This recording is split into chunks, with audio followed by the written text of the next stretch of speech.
We have liftoff. All right, people. Welcome back to the continuation of Chapter 1. It is April 2020. You have just finished destroying several abominations that were preserved inside an ancient Takani ruin. You are now cleaning up after yourselves and attempting to get out of this room. If you recall, you had to come down about 50 feet into this room before you settled down at the bottom of the floor. So discuss how to get out or discuss your next move. Does So anybody know like a tall spell? No, but you can just ask one of the kobolds to drop a rope. I mean, One of- we they're have your kids, witnesses. ain't Oi, kobold! We They could ask just to keep going. drop the rope. But I think we should take a little bit of a break first. Make sure that we can at least get out before we delve deeper. The things that we fought last week, did they leave like anything, or are they just gone? They're like goo. I guess you can like they? preserve See if the you find any sample. quarters. You dig around in their pocket. Oh, No, sweet, a quarter. I'm just gonna take. Well, I I'm meant, just like, gonna. on the subway thing. I'm just gonna take a bit of them in a vial. Okay, I'm gonna put some alcohol in it to preserve it or whatever. Yeah. Yeah, I'm gonna say reasonably preservation material. So yep, yeah, you can just go. Just give me a survival check with advantage for that. Sure.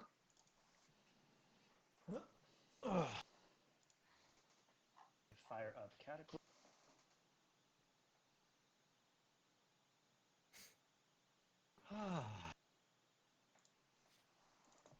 Well, while we are waiting for the wrong voice. While we're waiting for the kobolds to get here, why don't we just look if we can keep going? Oh, that's beautiful. That's an at 20. Damn. You definitely and meticulously preserve the sample. So add Dakani monstrosity flesh sample to your list. One sec. Yeah. Yeah. I don't know, What's the Mom, rest of but the gang doing? What's Milo? I'm in or, the middle of something right now, Girdas Mom. Or Silas? I kind of want to see if we can't go back because I wasn't done putzing around in that room we found with the spyglass in it. That shit was cool. I want to see if I can't take that. Jared That is is gonna definitely- just be yelling at the kobolds to like drop a ladder down. Be fucking I'm nice to I'm sorry, Ian. What was it that you gave me? Just put down Dakani monster flesh. Got it. You can stick it in. I imagine you're gonna carve out a bedroom in here once you all get situated. stick it in your Okay. butt. All right, Asger, No, what do you. you want to do right now? I'm just waiting for people to figure shit out. Eventually, after a few moments, you hear chittering and draconic, and a very thick rope is thrown down the hall, and you can hear them saying, "Kural, we have you."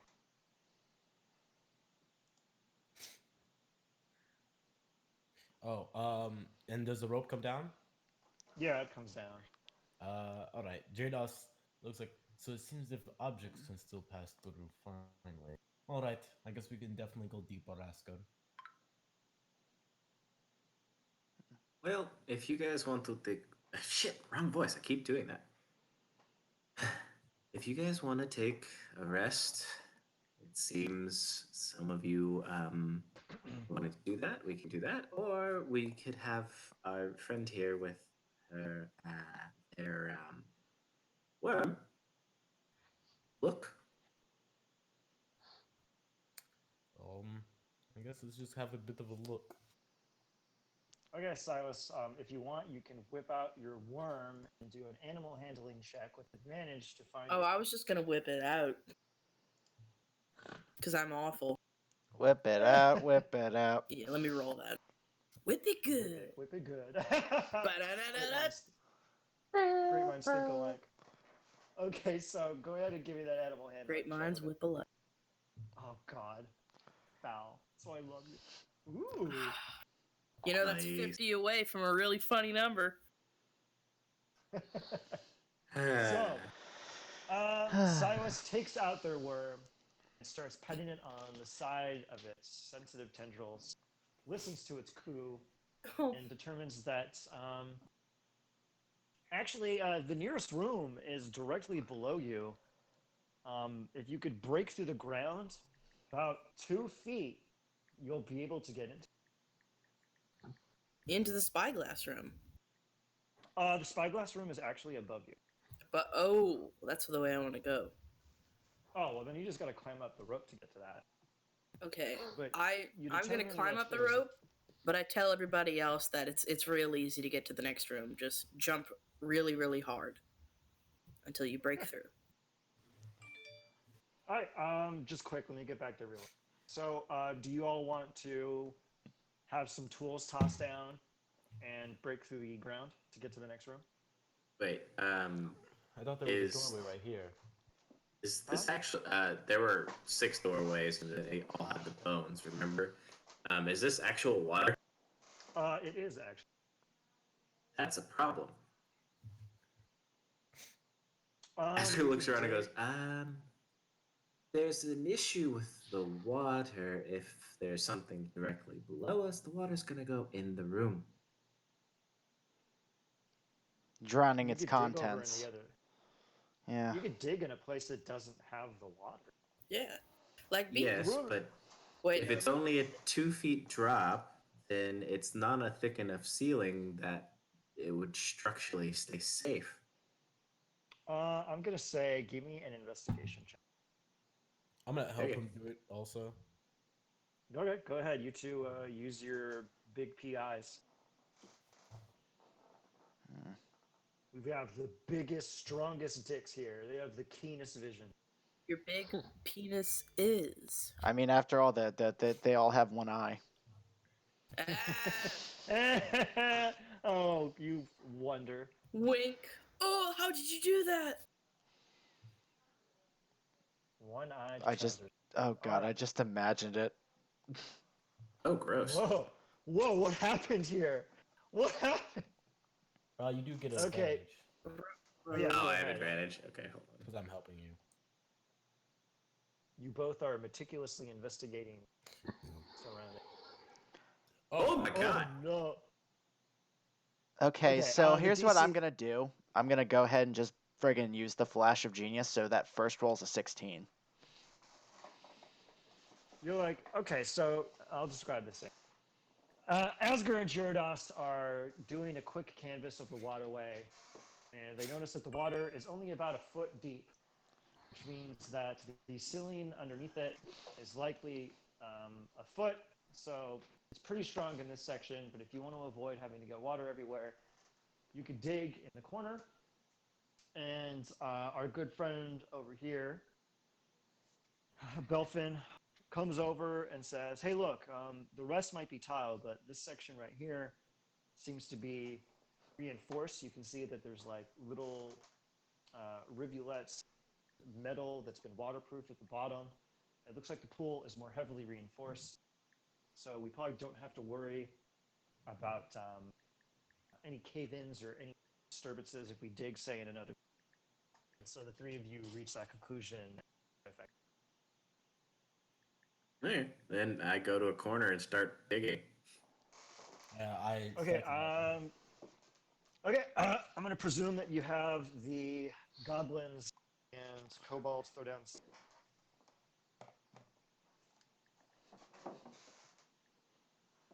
You cut out. Okay. I presume you're going to have the kobolds and the goblins toss down some tools. Yeah. Okay. They get tossed down. So give me 4 athletics checks with advantage. Just roll them all at once. I don't know if I can do that. I'll just click. Oh, wait, yeah, it would be what? So that would be 8d20s. Yeah, just 8D.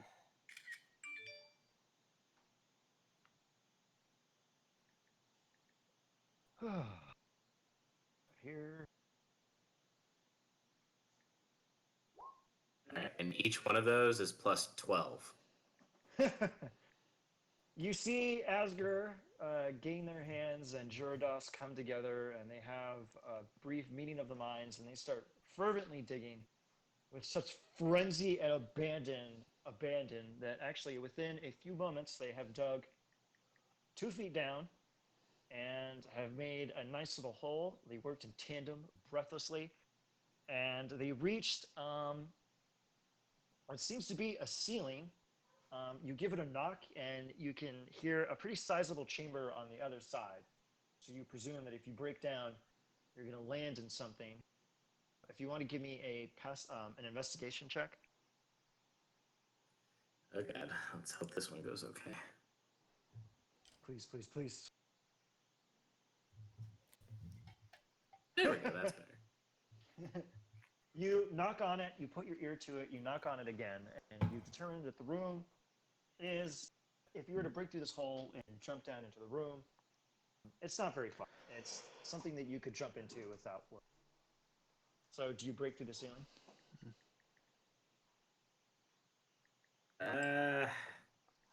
Actually, what I would do is I would presumably the hole we're making isn't huge, so we can just like hold ourselves up on the side of the wall basically by like pressing our back and pressing our feet. Then I just stab down with my spear until the ceiling breaks so that I can just look down. Okay, you do this for a few moments. You break through what seems to be heavily reinforced ceramic, like little metal rods and structure, kind of like concrete. Your character wouldn't quite know that. And you peer through, and it's pretty dark. If I recall, you have dark vision. I do. Okay.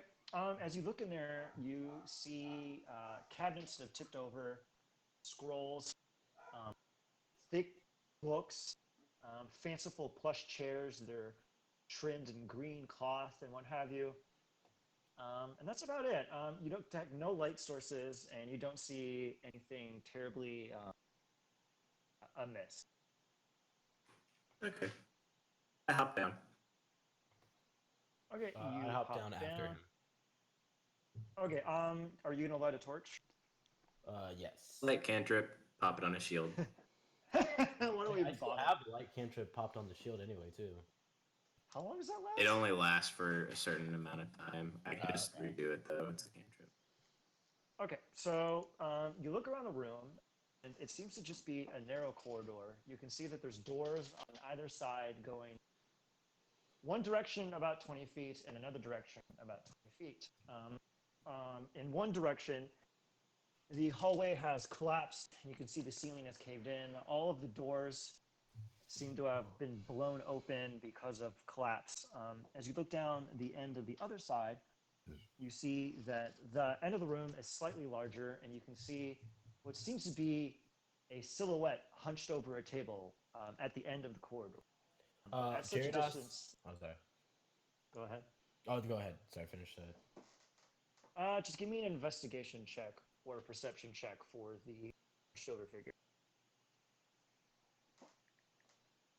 Before that happens, Gyarados looks over at Asker and he like kind of does some hand signs and mouth gestures that being he goes left and Gyarados goes right, and just have your weapon ready.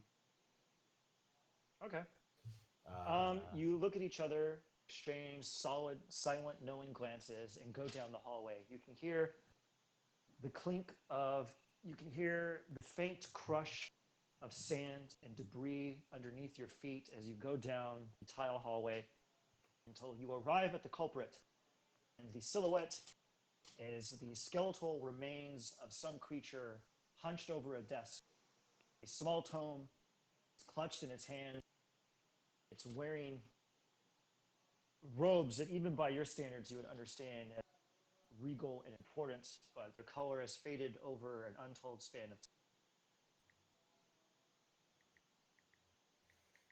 time. Asker, what do you think could have caused these natural means or those monsters that we just experienced? Well, if it was because of the collapse, he could have just died from lack of oxygen. It just really depends. Indeed. I mean, he's just a skeleton. I But do I do want to look at the journal. wait. Make sure that it's not the magical booby trap. I poke the skeleton with my spear. You poke the skeleton, and it slightly moves menacingly in your direction.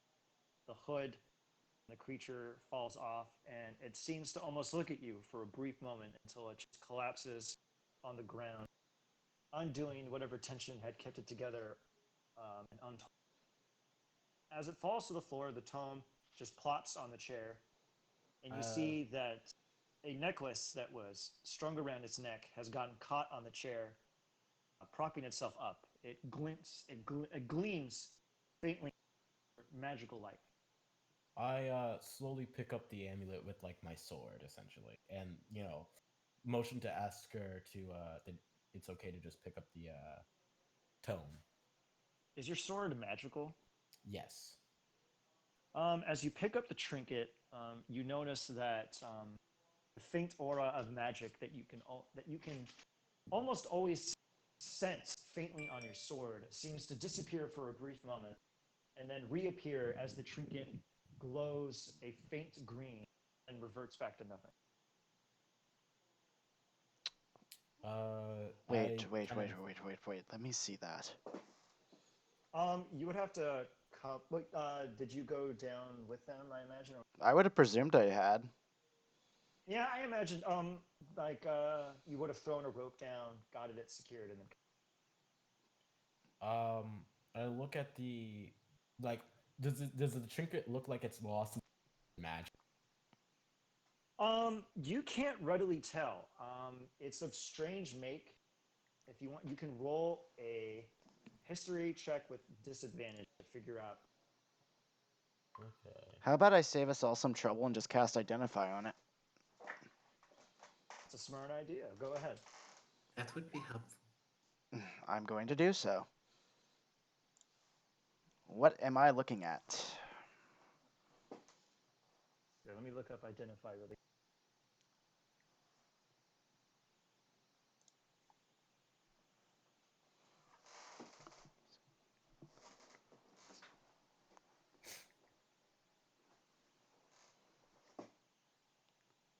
It takes a minute. It's instant. Let's see. You learn its properties and how to use them, whether it requires attunement, how many charges it has, if any, whether any spells are affecting the item and what they are. If the item was created by a spell, you learn which spell created it. Okay. Basically, you learn everything. All right. So Belfin, you cast identify and you figure out what it is, right? Yep. Okay, here a moment. I'm going to PM you what you get.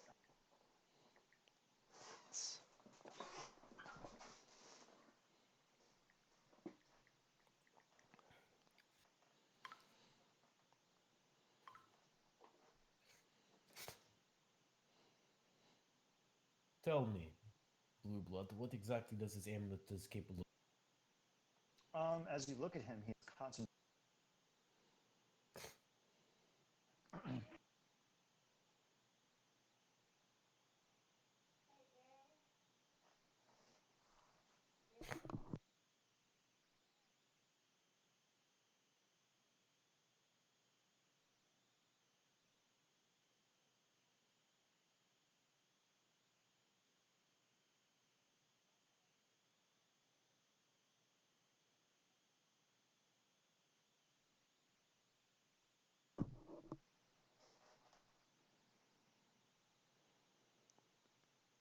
All right, send it to you on roll 20.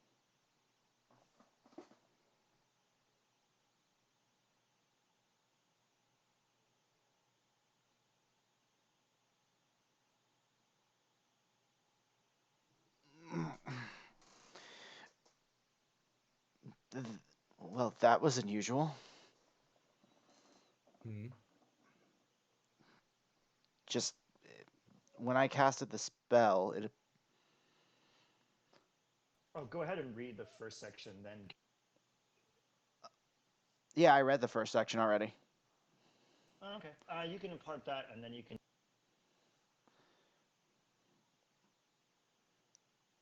It was just a vision when I cast it identify. What did you see?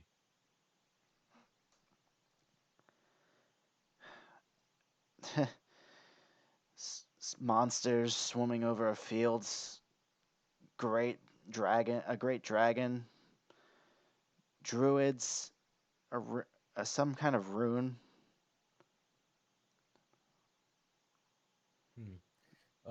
Then a Jada's great deal of many of them. Then something different. Not Eberron. That's unusual. I'm going to take this item. He picks up the amulet. It glows green in response to your touch, and for a brief moment, you're disconnected from the weave. But then, as soon as you recognize it, you feel the weaves with a relief, a great relief. Watch.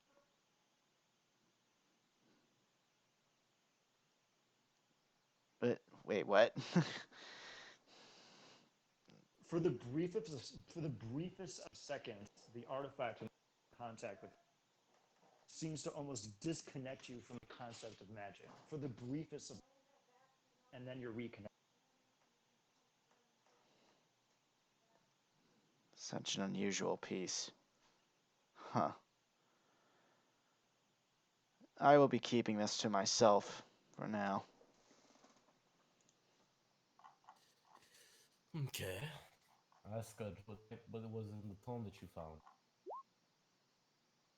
I read it if I can. Asger, you look at it. You notice that yet again, it is written goblin. However, as you think to yourself, "Oh, great, it's written in goblin," it suddenly changes common. Kind of give it another glance, you notice that it has a faint lavender sheen to it, and you reach the reasonable conclusion that it changes language to be read by whoever reads it, some kind of administrative magical paper. So you breathe a sigh of relief, and this is what is written upon it.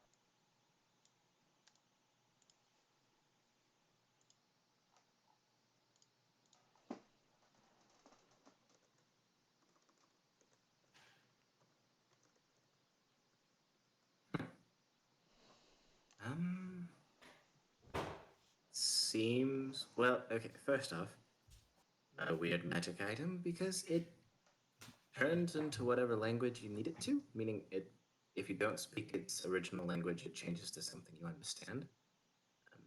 It was Goblin, I recognized it, and then it switched to Common.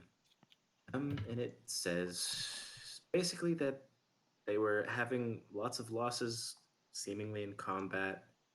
Um, two of their groups were learning magic, but maybe too slowly or started using it too late. And something about being a gatekeeper and a scaled apostate.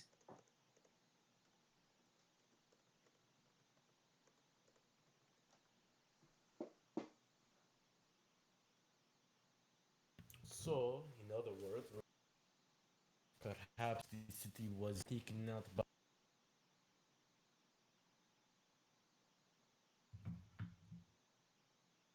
Correct or no? You cut out. Oh, I was saying it may appear that this person may have been here due to natural means. It's a journey, so I assume that it belonged to him. Well, it could belong to him, yes. And having a journal that changes language like this would make sense for the fancy clothes that are on it. Indeed. Okay. Let's see here.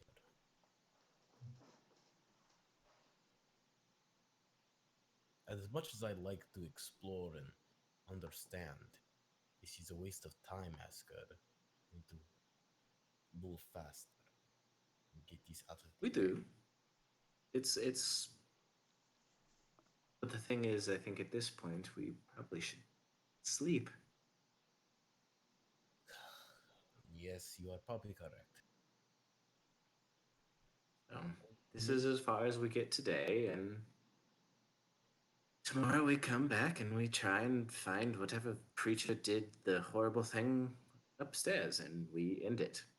Asker, speaking of, as I kind of start to walk back, speaking of tomorrow, I was hoping that you could take a couple of the troops and train them in the way of the rage, in other words. Huh, I can interesting. try. Take some of the hobgoblins and bugbears to try. No, take some of the hobgoblins. The bugbears need to remain to be chalk troopers, and the goblins, I prefer to have them range. I'll take care of the kobolds and see if I can perhaps talk to the wait, the a possible mage tutor for all of them. Perhaps they can learn some paladin magic. Swear an oath to me. But again, Could be there's something for interesting. tomorrow. Actually, out of character, real quick, aren't hobgoblins intelligent? Hobgoblins are Um, intelligent, bugbears are sneaky, and goblins are just usually just like relegated to like whatever role essentially. Yeah, they're And Yeah, the mage. bugbears are huge. Yeah, but they're sneaky boys. yeah, it makes no sense. Hobgoblins are like handsome Chad goblins that went to college. Yeah, Yeah, they're basically. they can become warlords, wizards, or actually also sneaky boys too. They're the most versatile of the goblinoid races. Oh, okay. Oh, Well, thank you for the info. I Asker. had. Yes, I see it. Hold on. Sorry. Wait, you said hobgoblins are the Um, most versatile or bugbears? No, hobgoblins are the most versatile. Though a bugbear monk is quite comical. Bugbears are pretty nice. I don't think it like monk with good, reach. good, That's good like slightly strength and terrifying. stealth. All right. Anyway, as we're talking, you kind of notice Asger look down and pick up a scroll. Asger pulls out the scroll and unfurls it. It becomes readily apparent that it is a map of Paluur Draal. Well, this is rather fortuitous. The things on it are written in Goblin. Do not immediately translate for you. Unfortunately, if you were to simply hand it to any Goblin, they would be able to translate it for you and tell you what it is. We need this translated, Jairus. If you wouldn't mind sending one of the smarter goblins to do so. Yes, I will be trying to work on their intelligence sooner or later. Hopefully, a lot of those kobolds can become very fearsome warriors. They may be small, but they know the importance of teamwork. And the goblins, they can be smartish creatures sometimes. Fair enough. Just let me know whenever you want me to attempt to train some of the hobgoblins. Time to think. So yeah, as they're kind of walking back, they just looked at us because like, now we need to discuss the name with the rest of the council about the name for this empire. We are gaining troops mighty fast, don't you think? Oh, quick thing. When you're having this discussion, or are you going to be having this discussion with everyone else, or is it the two of you, the three of you, in the? Yeah, it's just Jerry does kind of. Well, just we're all talking heading as- back. Yeah, it's just the little talk they're having on their way back, essentially. Okay. All right. Wrap it up and then crawl up the rope.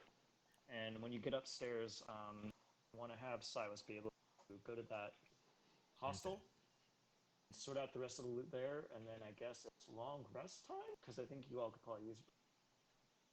Yeah, sure. Yep. As far as a name, I'm not.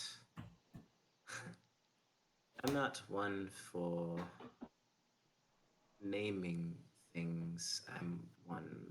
Naming things is generally something you do when you begin something. I am not about beginnings. I am only about endings. Yes, I keep on forgetting that you are not a planner. You are more of a act in the moment man, which isn't necessarily a bad thing, but it does make things a little bit harder sometimes, and things easier another time. But we'll discuss it with the rest of the group. Let's head back to them now. That's All my right. compare. You climb upstairs. Silas and Milo, what would you two like to do? I know Silas wants to go to the study room. What would you like to do, Milo?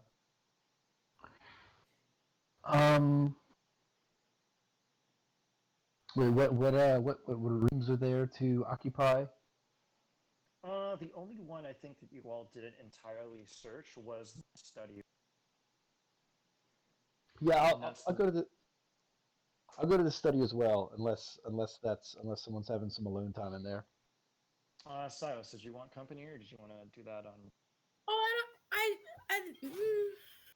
he can come.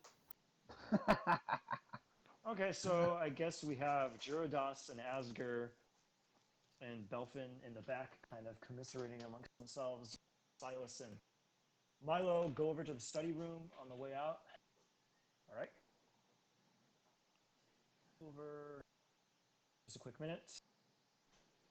All right, can you see everything? Yep. Okay. Asger's thing is still up. Is that Asger or is that Milo? It's me.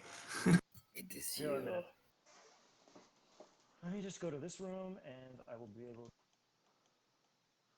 Hopefully, I feel better at this. There you go, Milo. Okay, just go over to something. There's a couple of checks left in here. I'll tell you what you find. Let's have Milo. Milo, what do you want to look at? Keeping this desk, and in fact, Okay. I'm sitting at the desk and peeping at the desk. That's actually been searched. I Oh. think. Yeah. How did you do that ping? You all. Hold it. Oh, you Click and just hold. hold the click. Okay. Whoa, So woo! that hasn't been searched. Wait, here? Yeah, right there. Yeah, boy, I'm gonna So- search that. All right. You go over there and you look in it. It's full of a bunch of ruined books. Only one of them is intact. Strangely enough, it is an infernal translation of a goblin folktale. I'll send it to you right now. And I just sent it to you on Roll20. So if you want to summarize it for everyone or attempt to retell it in your own words, Folktale.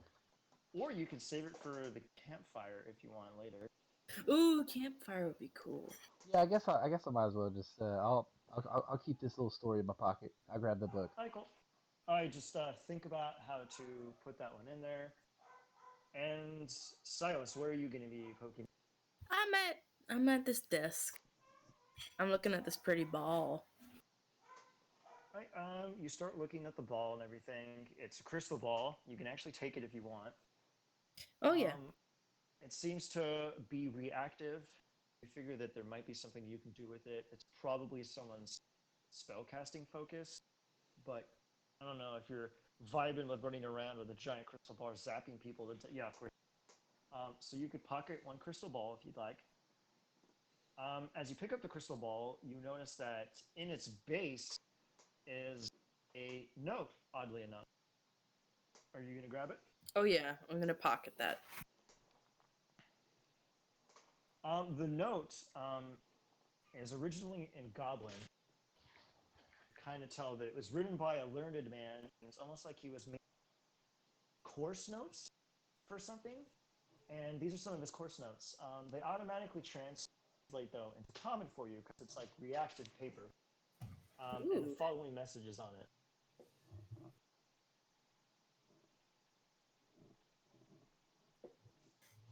Yeah. I'm gonna pocket that. All right, cool. If you want, you can examine the telescope again. Give me just a quick investigation or arcana check, and you'll be able to figure out what you can.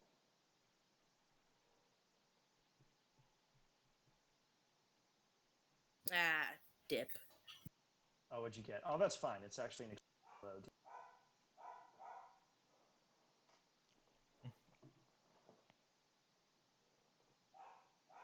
As you look at it, you determine that the glass is a translation medium for whatever the spine eye is. If you were an expert in divination magic, you might be able to do some foolery and figure out where the glass is. And if you were to take it, wherever you put it, it will broadcast to you what occurs there to this mirror, and you can see it through the spyglass. But first, you'd have to divine where the spyglass is, which could be pretty difficult. Hmm. Okay. Can you send that to me also? Yeah, sure. Beauty, thank you. Okay, that's about everything else in the room, unless you all want to like strip chairs, grab the glow. Oh, there's an alembic on the table in front of you. There is an alchemy kit with alembic and everything, Milo. So if you want to take an alchemy kit, you are welcome to. Yeah, sure. I snatch it. All right, add one alchemy kit. All right, what do you all want to do now? Are you gonna head up to the main camp and then get ready for bed? Yeah. Well, before we head to bed, Jared says, "Okay, time for a group meeting before we go to sleep."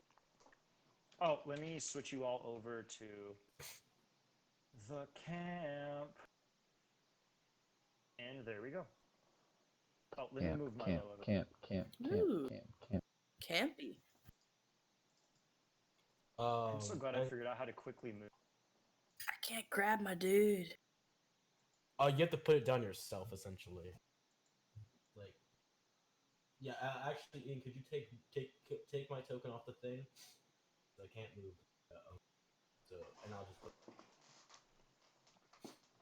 So, Oh, okay then. Jarados walks over to the races and he's like, "I want one hobgoblin to represent your races. Pick amongst yourselves."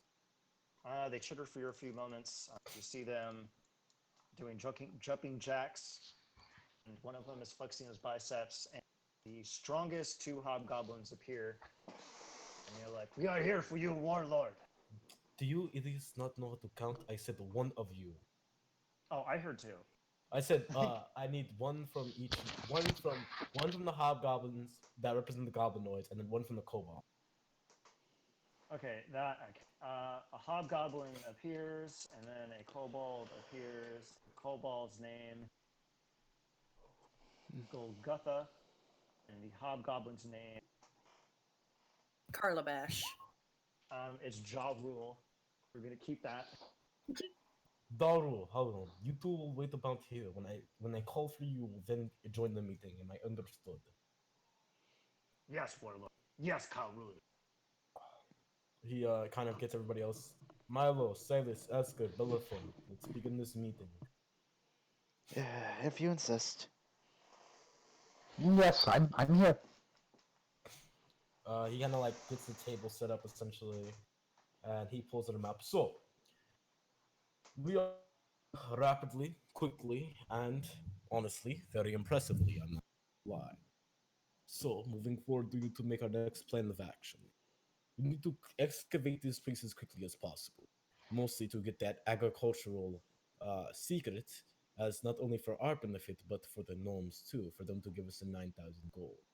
Once that happens, we can use the money to renovate this place. I can have the kobolds begin to set up traps and such in order to make this place a defining fortress, and then we can start having the young artificer, the human that we got last meet, to work with Bellerophon on making ballistas and defenses throughout the thing. The next big important question is, what is our goal with the gnomes? Or is Largo, rather?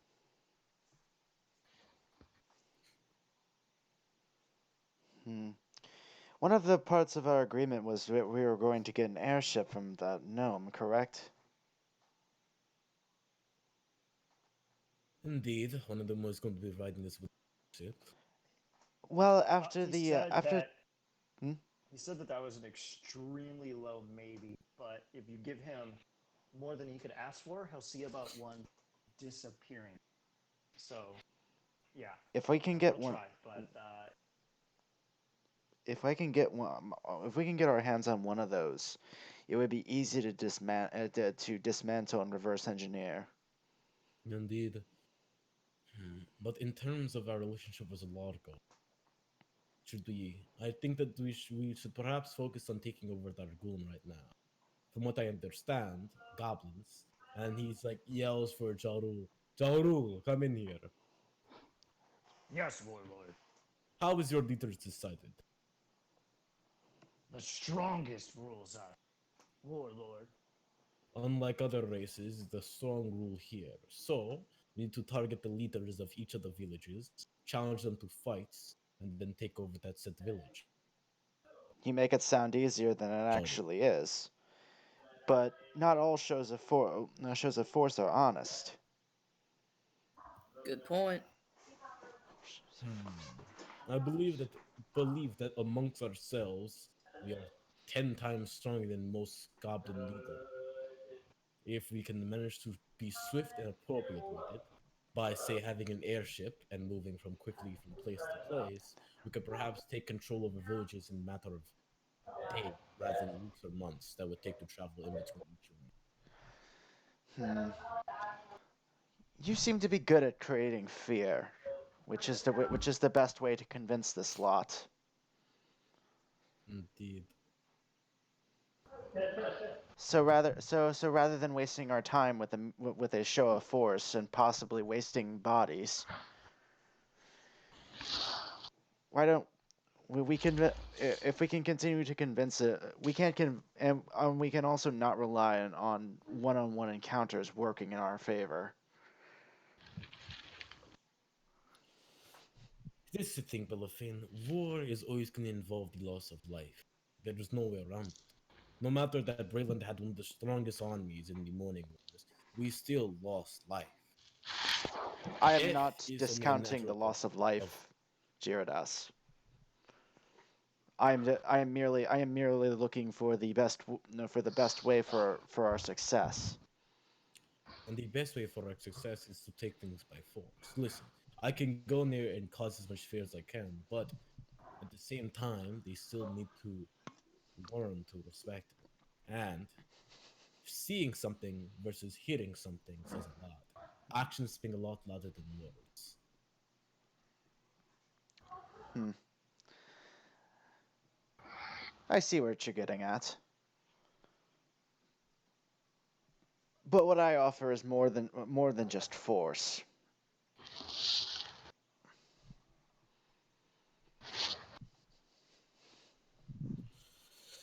Trying to think. Jaru, what is your leader's name? Your rather the king or grand leader of Dargun. It is.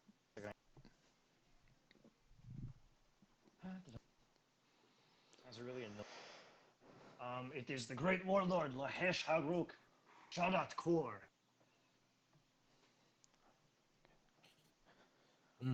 So, what is he known for?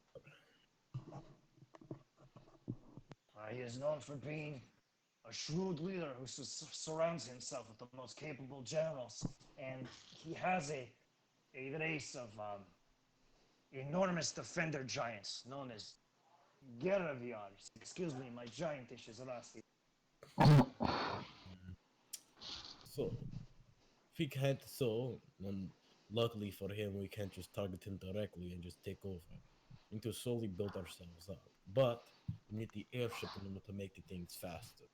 So I guess our main focus right now is to inspire that. Now, before we continue though, I do declare that we might need a name for our empire. We are gaining troops at a very expensive rate.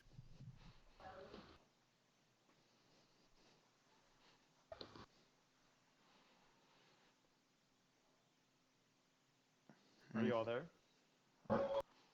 Mm-hmm. Okay. I will put forward some ideas for your glorious soon-to-be empire. So, now, what I declare that we do is, in this disgusting land, we take power away from the kings that hold heirlooms with unearned titles, remind them the glory in which that we will provide them. The glory, gods. Hmm. That is all. The kobold, Goal, come in here. Yes, Kavud. I Yes, wish, Kavud. I wish you to comb through all of your men and find any one of them with even a single spark of magic.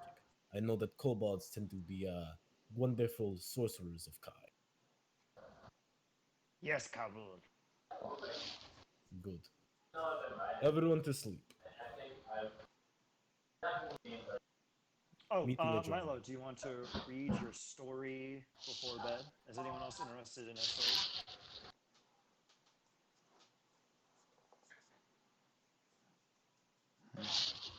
Milo, you there?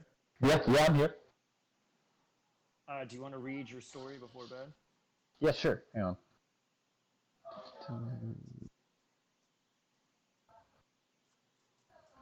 Wait, where's the... Oh, there it is. So, I'd like to hear what I've found here. It's a rather quaint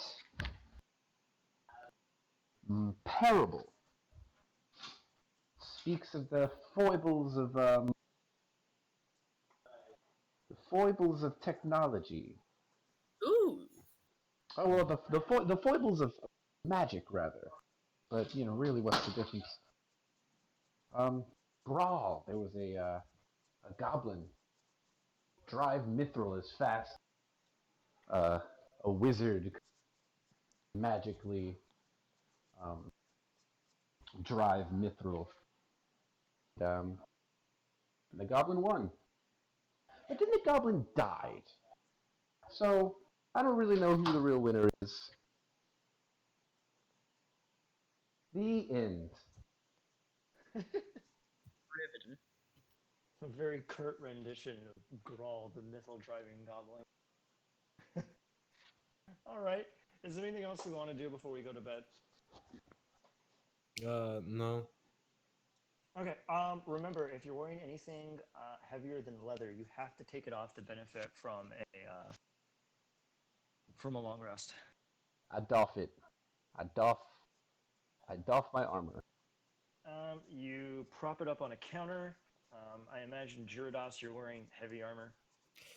Yeah, Gyarados kind of like he still takes off his armor, but he lays like very close near to it, kind of leaning against like a wall and sitting up, having his sword kind of rest on his shoulder, almost like ready to attack.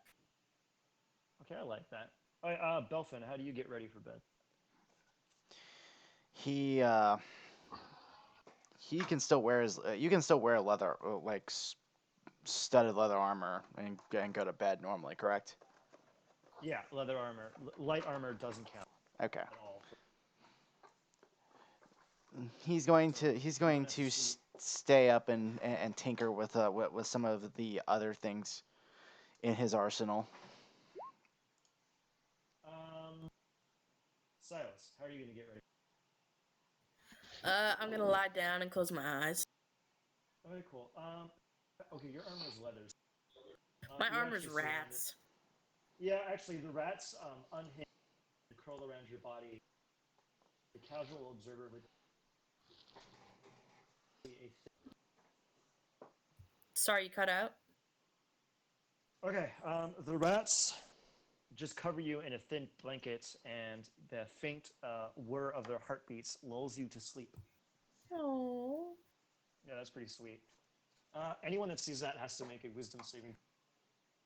They go, oh. All right. Gyarados is already kind of going to sleep. All right. I imagine everyone's nodding off. Belfin, how's your tank? Let me roll a tools check. All right, go ahead. Are you going to be fiddling around with the artifact that you got? Mm-hmm. Okay. Are you going to be speaking to it? Yes. Just give me a. This is something you don't really have to tinker with. Like, it's just like you can just say that you talk to it. Seeing if I can get a response out of it. Yeah. So, do I roll an Arcana or? No, you can actually just talk to it. What are you going to say to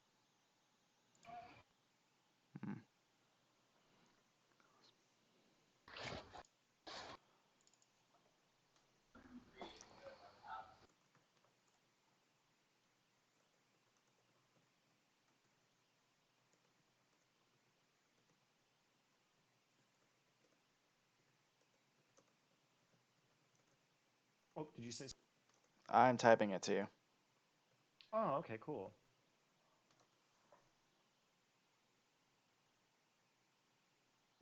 All right, congratulations, Milo. You don't go when you see the rats. You fucking monster. You were You're very. goddamn right I don't. Not only do I not awe, but I just kind of like sneer at him. Rats. Goddamn rats. One of the rats lets out a single tear, and Silas can register their sadness and gives them a little pat on the head. I do. Because I'm a good person. I say, Please. as I'm playing an Oh, evil okay. campaign. You sent it. You sent it here. Yeah. You feel after you say this,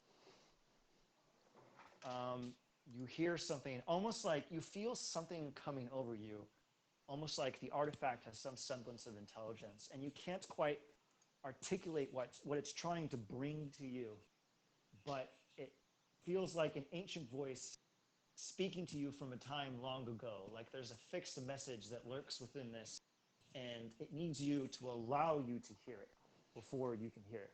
You're going to allow it to enter your mind. Yes. Okay.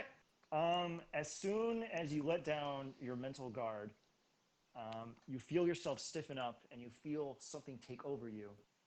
And you start loudly screaming a sentence or two in Draconic, extremely loud. As you say this, several of the kobolds run over and look at you and start chittering amongst themselves. And you mouth off the phrase, and as soon as the words exit your body, you start to fall over, and the kobolds run up to you and grab you and start chittering, and they let you down gently, and one of them gets you a water, and the other one puts a pillow behind you, and the other one runs over to get Gyarados. What kobold? It's like, Kuro, one of your friends uttered a thing in Draconic, a grand phrase. It's strange. You must investigate, Kuro. Only you have the strength for such wisdom.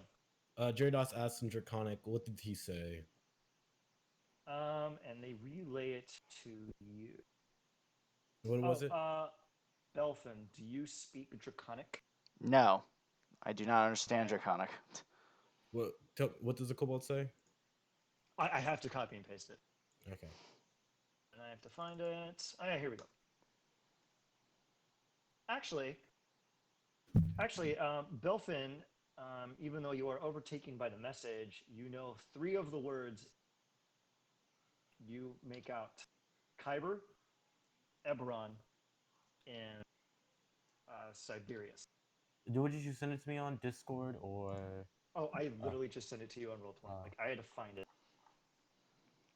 Oh, the first word is I, by the way. It accidentally cut out. And he looks at. This is Bilifan. Oh, you run around the corner and you see Belfin waking up. Stupor. He was only out for a few. And go ahead and take it away, you two. Daedalus walks over and he you still have the amulet on, right? I didn't wear the amulet. It's just like I let it It's still communicate. clutched in your hand.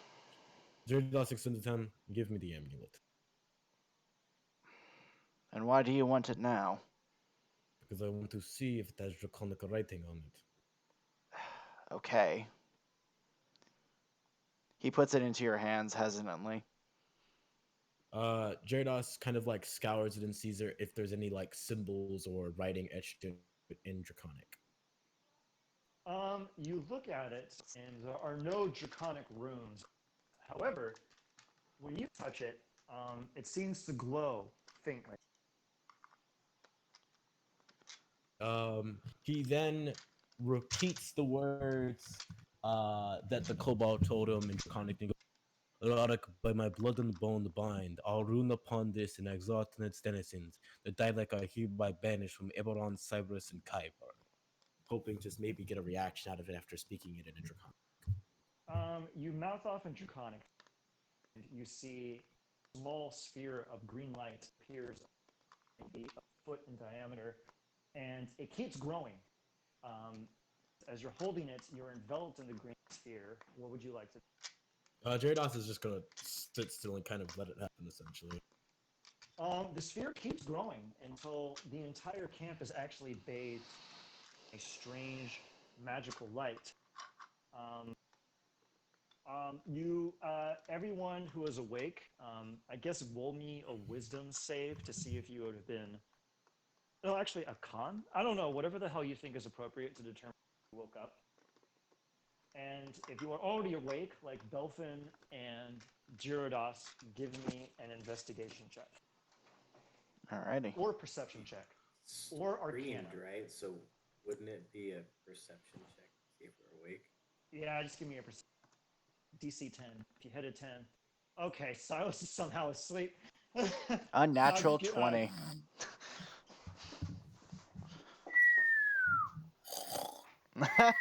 Just barely made it.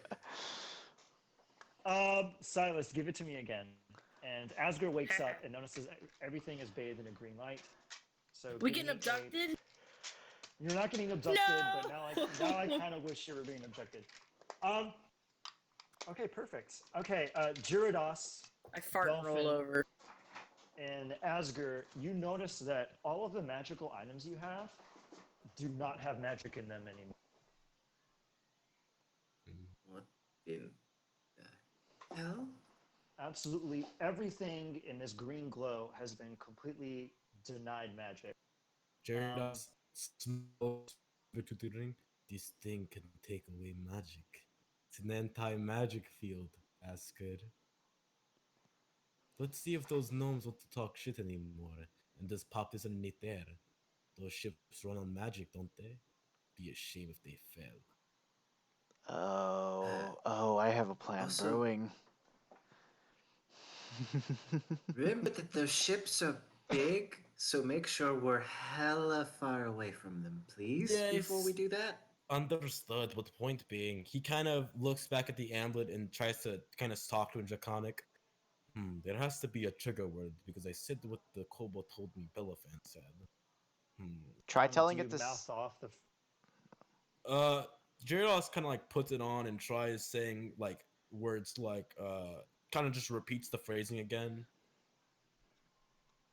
When you finish the entire thing, the green glow disappears, and the magic is imbued upon. You kind of get a sudden rush of the weave returning to this area. You can feel it in the air. This unbridled potential. That's fascinating. He looks at one of the kobolds. Perhaps that. Belafan, do you even know Draconic? I do not, but it seemed to respond to another language.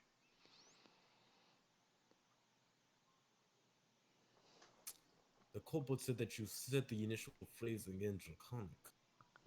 Well, I didn't mean. Well, it seems like I did it autonomously, which means this amulet can also be triggered by someone who doesn't know. However, I didn't have control of my happened when bodily you were functions at the time. That's fascinating. It seems that someone who knows Draconic could use this without it controlling them. Indeed. Who else here speaks Draconic? The kobolds do. As you probably know. Gyarados takes the amulet and he takes out a cloak and begins to wrap it up tightly, kind of putting it to the side. We will discuss this later. Let us head back to... Belfin, you can stick it in your little toolbox if you want. Actually, I actually don't know what the hell it would do if it goes in that box. Let's not do that yet. Yeah, no, like I feel like I would just accidentally create a goddamn cannon where it's just like all my shit just comes flying out. It projects everything out at like sunlight speeds and just wipes out Eperon with like a Mac gun. Well, we Okay, succeeded. Shit. I take it that we're going to be going back to sleep. Yeah. Oh, it's Betty Bye. Okay. Wait, quick. Yeah, what's up? Shoot you a text. Bum bum bum bum bum bum.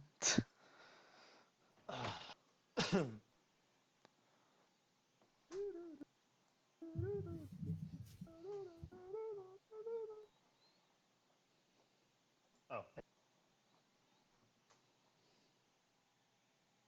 Ooh, okay. All right, you all go to bed, and the night passes by. Okay, cool. And as you awaken, you all have these strange recollections about something being imparted in your dreams. You seem to recall a dream. Usually, when you're attempting to recall a dream, it's something that just occurs to you. You know, like you remember it. But in this case, it almost feels like the dream is asking permission to be remembered, almost like it's knocking very delicately on the door to your mind and almost beseeching you, would you mind letting me? Do you let it get in? This applies to everyone. Yes. I let him in. Yep. Sure. Okay, now give me a second because I have to copy and paste.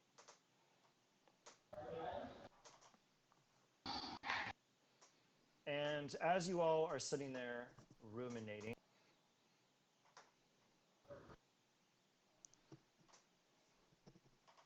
it's going to take me about 30 seconds because every single one of you is a custom fucking dream to send to you. It's not the worm dream again. Oh no, it's that one where I forgot my shoes for clown school. God. That one's the worst. It was also Sasha's day in the cafeteria.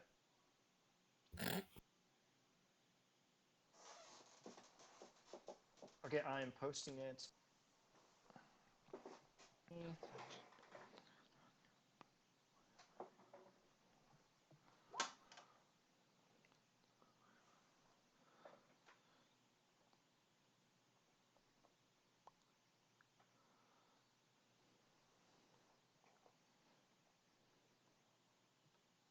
For the last.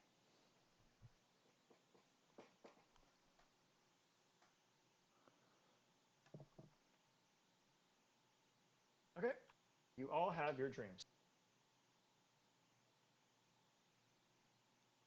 I wake up crying.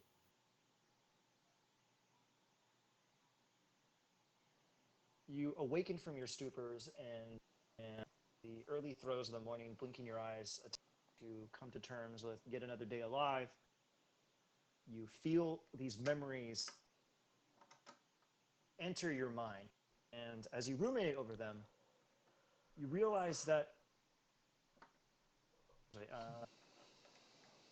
Do any of you want to scrutinize your dream or do anything in regards to the memory? Analyze it? Do you want to investigate it? Do you want to try to like deduce it via arcana? Consider it naturally. You can interpret it in any way you want. I will deduce mine via Arcana. Okay, go ahead. Yeah, I'll let that go first. We'll go in order. Go ahead, Belfin. I'll go You ahead and throw think my. about the dream. I was about to say I'm about to just throw in my intelligence modifier into that. Yeah, go ahead. You can use the flashy. Yeah, 17. You sit there and you ruminate on it. You're like, curious dream. And you think to yourself, it wasn't a dream. This was an image. It's something placed into my mind while I was vulnerable, while I was awake. Something around here gave me this image for some reason. I don't know why. It was something wanted you to know, and this was the only way that you can deduce it. Okay. Gyarados? I'll go last. Okay. Silas? I'm gonna roll something because if I just intuit it, the only thing I can reason, at least the only thing Silas should reason, is he needs to leave the party. So I'm gonna roll. Okay. What should I roll? You can roll. What are you proficient in? Rats, lying, No, duding. your skills. I know. Animal handling, deception, performance, persuasion, and survival. Roll deception with advantage.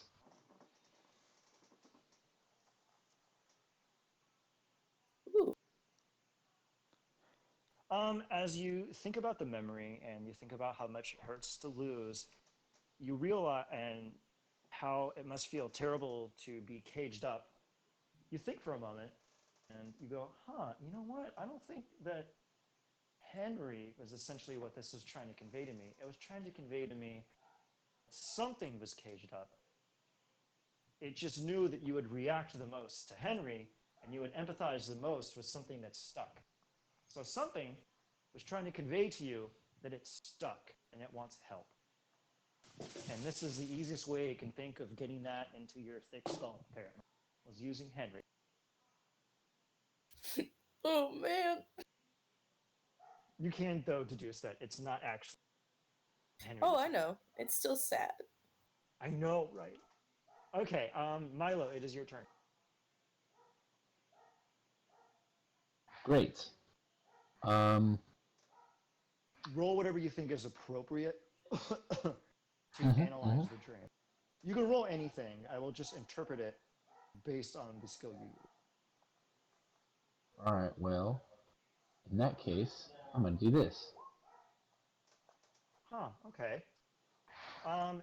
You parse the dream. You're an expert with memory and impression, and you realize that this is not a dream. It's not something that your mind conjured up in the deep, dark furrows of your unconscious. This is something put into your mind to convey something.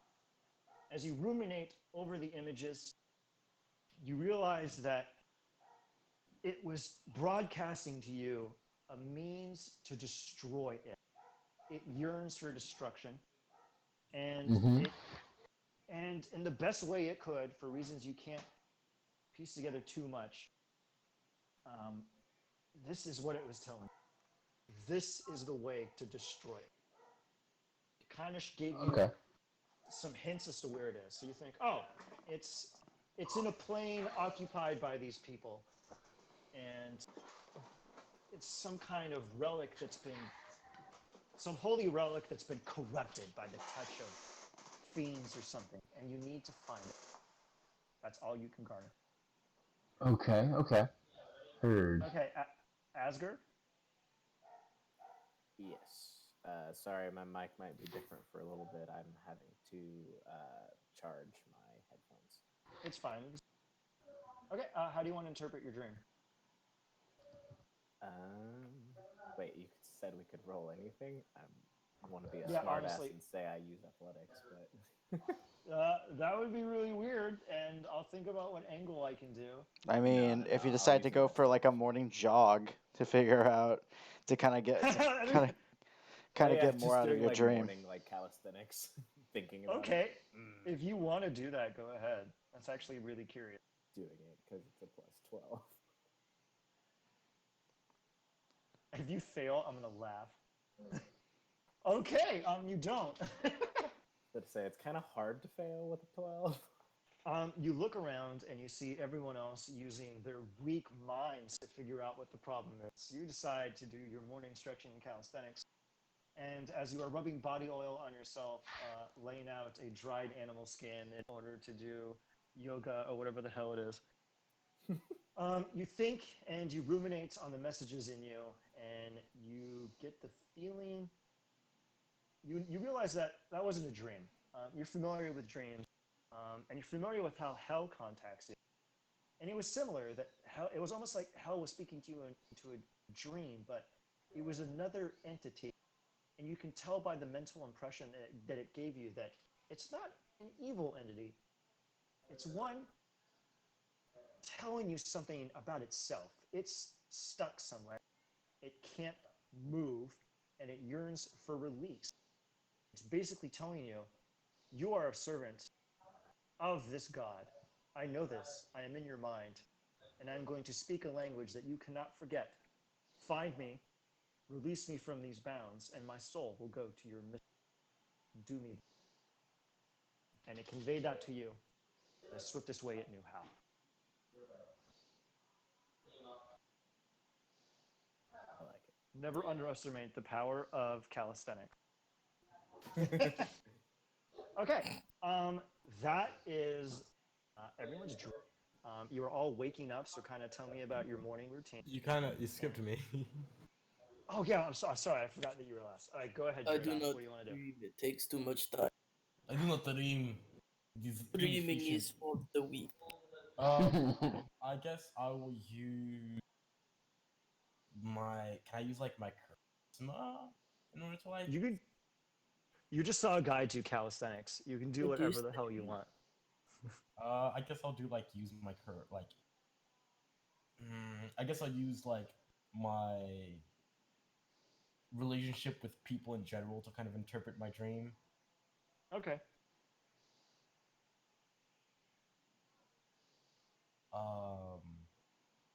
Just say it. You're using your machismo. Your charisma. I'm using my charisma, yeah. So I guess So- should I roll? You can do persuasion, or yeah, you can do persuasion. Okay. You ruminate on the dream, and you reach a similar conclusion that everyone else did. That this wasn't a dream. It's not something you made. It was something that was broadcast into your mind. And you kind of like reach into the furrows of your intelligence, and you start pondering the nature of a creature. You start thinking about its will, placency, and you think that whatever reached out to you is stuck. Its body, its will is rooted in a spot. And it seems to be the only way it knows how to communicate with people is in dreams and in images. You recall that there was no talking. There wasn't a word spoken in this dream. There was barely even a all you saw were these series of images and what have you. And the impression that you got was that it was a swan song. Like it was telling you that this is the thing that you seek. This is the thing that will occur. And this is the thing that I am trapped in this place. And I seek release. Gyarados kind of wakes up, breathing heavily as he's kind of like, all those people died because of me. Is the tomb filled with my enemies or of my allies? It's a child to complete. Are you all sleeping near each other, or did you go to your own little cabin? Like Gyarados is kind of sleeping against the wall and like so that way he can reach he's equidistant from every single entrance and such. Okay. I imagine where everyone is on the map is kind of reasonably where you're. I can't Mhm. move, Asger. Yeah, can't? you have so Ian, you have to like make it where so everybody go and make a token of your character, make your own token, and then put that onto your character sheet, and so then drag drag your name onto the. But you have to drag it yourself because if when Ian creates it, it doesn't give you permission essentially. The bio area of my character sheet never fully loads. It's not mission critical right now, but I'm going to reasonably say that you all are kind of sleeping near each other, right? Oh wait, I'm an idiot. I didn't press edit. Hang on, I got it. Okay. I imagine you all kind of awake at the same time and are kind of. You can kind of look at each other, take a glance down the hall, take a glance around the corner. You can hear the bated breath of whoever isn't in the same area that you all seem to have experienced something at the same time. Feel free to come together about it.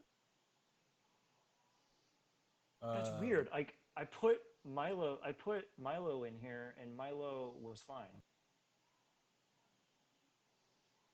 Oh no, it's working fine for me. I'm in here now. I'm moving my guy. Here, let me Campsite. check. Okay, controlled by. Okay, Asger, you can move your token again. I'm moving my boy all around. Silas, you can move yours. Glooby. Belfin, you can move yours. So kind of just tell me where you were sleeping, and I'll narrate how you all come together. We'll go from there. Sound good? Mm-hmm. Okay, Belfin and Silas, you should be able to move your token. Okay, good. Hang on. Silas, you can... Okay, sorry. You can move yours, right? Mhm. Okay. It's the early morning. There's a unearthly calm that kind of washes over Paluur Draal in the morning before the creatures rise, and you all awaken at the same moment, and you can hear your panted breath, your panicked whispers to yourself, and your mumblings as you all rise at the same time. Reasonably, you can all hear each other in a panic. Kind of get this impression, almost like your link, that you all have this traumatic event occur to you at the same time. So feel free to get up and reconnoiter in whatever way is appropriate to your character. Belfin, what do you do? I go about the. I just start by getting up and just going about the camp, checking on things. Basically just checking in with our troops to see how their equipment is and seeing if there's anything that needs to be maintained. Okay. Are you going to be doing this with your comrades first and then going to the kobolds? Anyone else? Yes. Okay. So you're... All right, perfect. Got it. So you'll walk around, you'll inspect the kobolds, you'll inspect the goblins. All right, Gyarados, what are you doing in the morning? Gyarados is once again taking his group of goblins and now extra kobolds and starts to train them in the morning. I guess we could roll like a history check for like how good I train them. And if I get like 3 consecutive ones, we would just say like they get like a bump in a stat or something like that. Okay, that sounds reasonable. All right, give me your first roll then. Would you want me to help then? Okay, Silas. I imagine that you and Gyarados probably bump into each other, so you two knock boots about that. Let me just do the rounds with everyone. All right, Silas, what are you doing to start off the morning?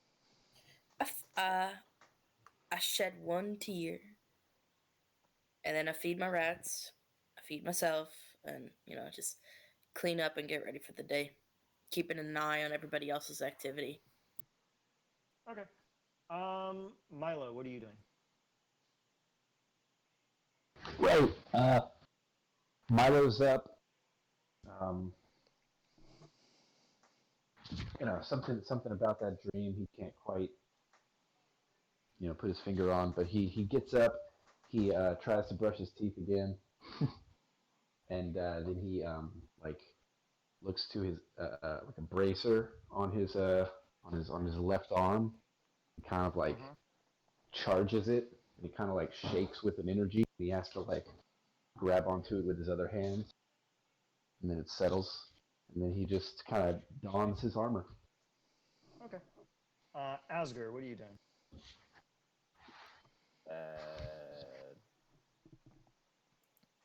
Do you really want me to explain that? No, you can tell me what Asger is doing that he would not mind someone knowing. It just looks like he's sitting down and meditating almost. Okay. So Gyarados and Belfin. You can re-roll that history check again because Belfin's helping you. And Belfin, go ahead and describe what kind of pointers you're giving.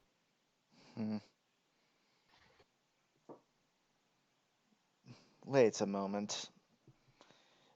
That formation isn't entirely correct. And he just basically steps over and just kicks one of them into not like kick them, but like kind of just like prod them into formations. Belfin goes over there and remembering his military education, improper form, and gives one of them just a slight kick on the side of the knee. But unfortunately, the one goblin hits another kobold, and they all fall down like dominoes. And they all kind of like... Gyarados kind of like looks at him as those. Everyone back up. Get back into formation.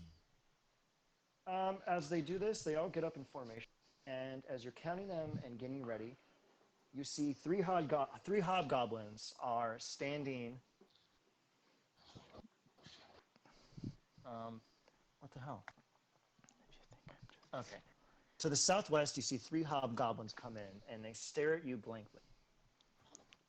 Jeridos kind of walks up to them. Can I help you? They don't respond to you, Me? and you look at them in their eyes, and they just stare back at you like there's nothing there. He snaps his finger and has Draal show up. Draal, Yes, Warlord. can you tell these goblins in Goblin and ask them why they are here? The goblins just stare at him, and then slowly they lean forward and just collapse on the ground, all three of them in unison. What the shit? Jeridos touches each of them and gives them like 5 hit points with his lay on hand. They seem to revive a little bit, and they flip them, but they seem to just stay on the floor. What else do you want to do? Milo, Silas, Yeah. I believe you all have expertise in this area. In what area? Healing and reviving people. No.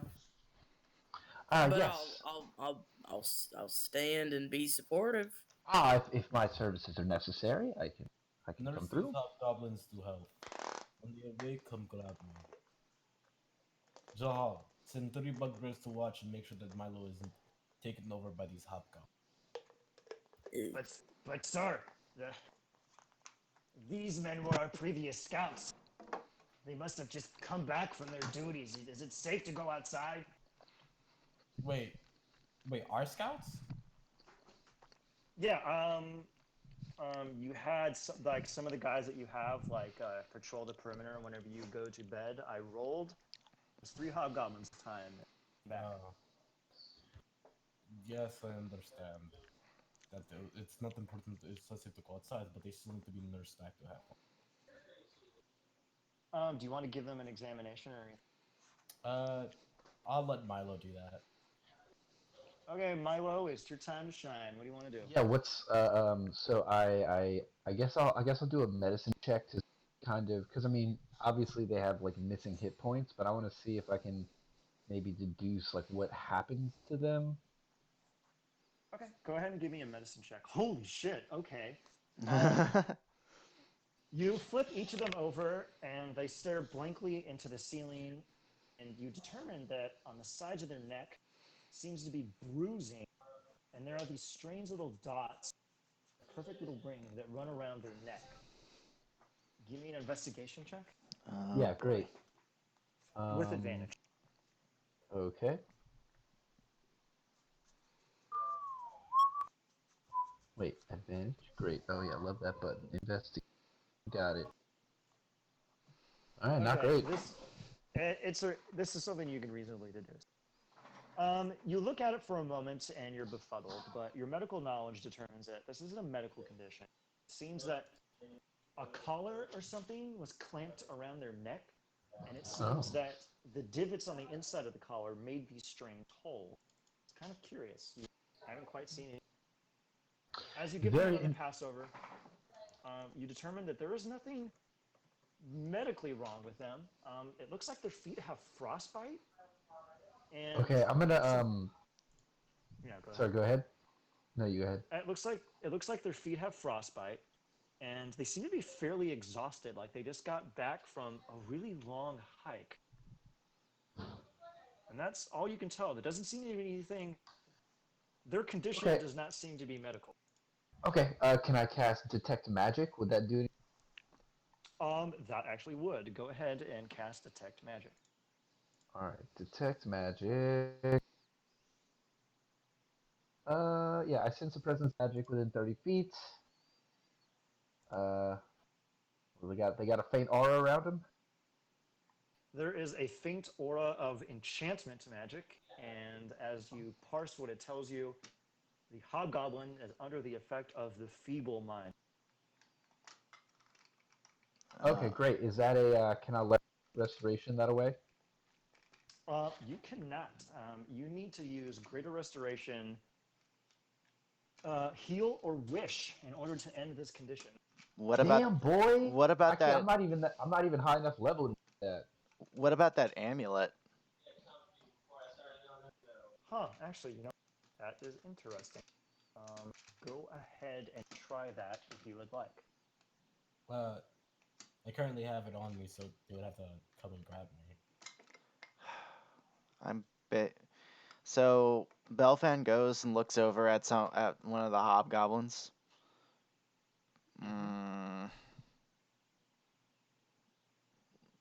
Basically, just like kind of, he kind of looks into like one of their pupils to see. Yeah, yep, that's probably what it is. And he goes and grabs freaking Giranas. Yes. You remember that amulet from last night? Yes, the one that can just play magic. Yes, I am familiar. I think we might need to use it on those hobgoblins. Okay. He walks over to it. He says the line in Draconic and kind of puts the amulet where they are, kind of in the center of it.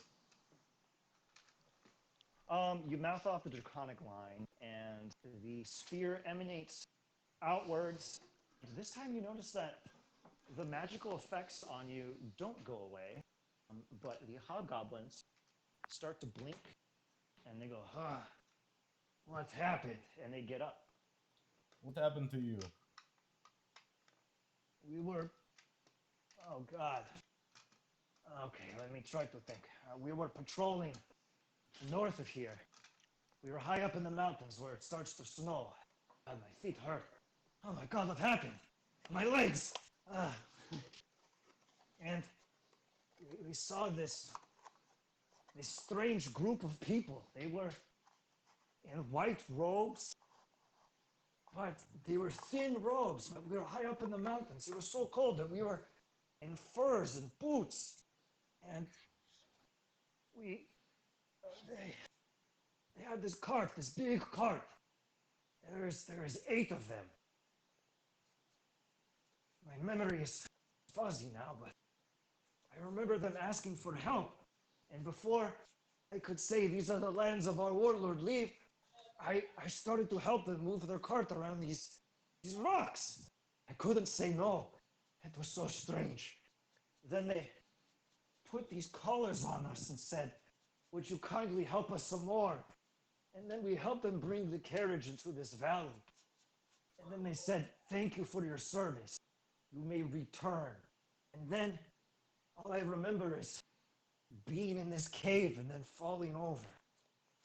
Can you bring me to this valley?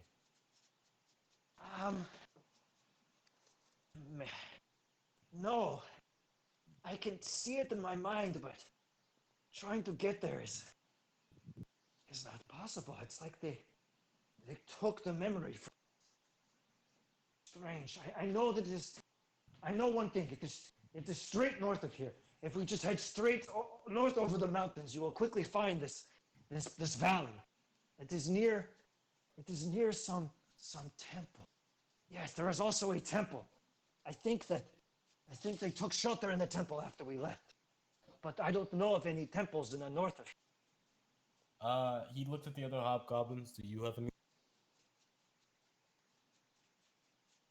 Say that again, warlord.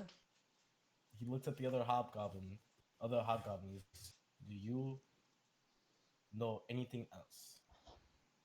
All I know is what my brother said, and my younger brother too. He will say the same. We can tell.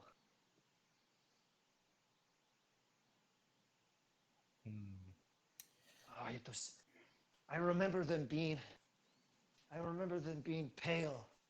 It was also nighttime, and it was so cold, and they were wearing almost nothing. They weren't shivering or anything. It was like the cold was nothing to them. It was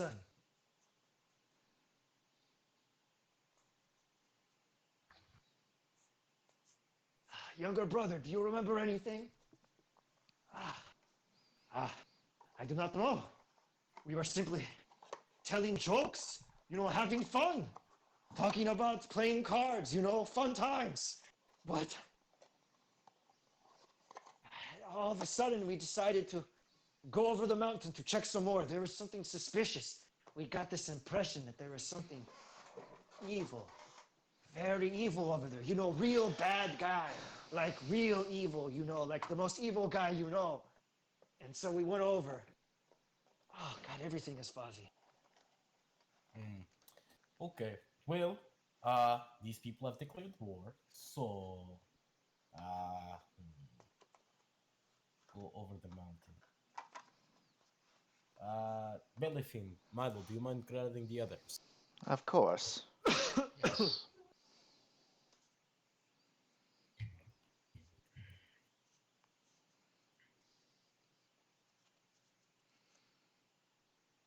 Okay. The kobolds and the hobgoblins, goblins and the bugbears have appeared. What would you like to tell? All right. He looks at Asker, Silas, Milo, and Belvin. So, I believe that we could possibly find a place with temple and resources, and that they may need to pay for doing this to my men. Hmm. So, who'd like to go on a little campaign of war?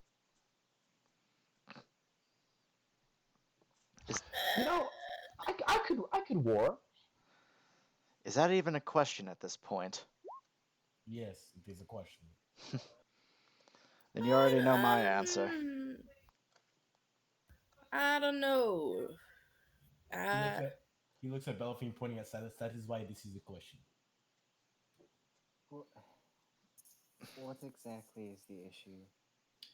Well, here is a temple that could possibly be holding certain strong magic users that may know the location of our base.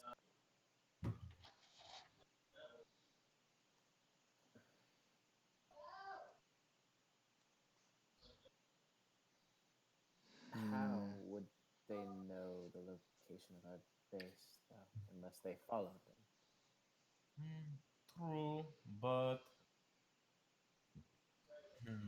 they are strong magic people, and I don't feel comfortable having them over the mountain near us just yet. Especially Who when says they stayed there? True, but if there is a temple there, there could be possibly be. There could be, yes, you are correct. I mean, I say it's worth a looking out. I mean, but think of it this way. They were strong enough to collar our men here. Strong enough to enforce their will upon them. And yet our men are still here. They're not dead. I don't exactly think they're a threat. I think they just don't care / live by their own set of rules and use people when they need to, much like you do. But I'm a terrible person, so who is to say? I guess. But I mean, get to know our neighbors. Again, who says they're actually staying around here? True, but we could use the temple as a basis of operation. One of the younger hobgoblin gets up and says, "It seems that they were resting in the temple. They could still be there. Perhaps you could sneak up on them and at least spy. It's very loud up there with the storms. Probably won't hear you coming."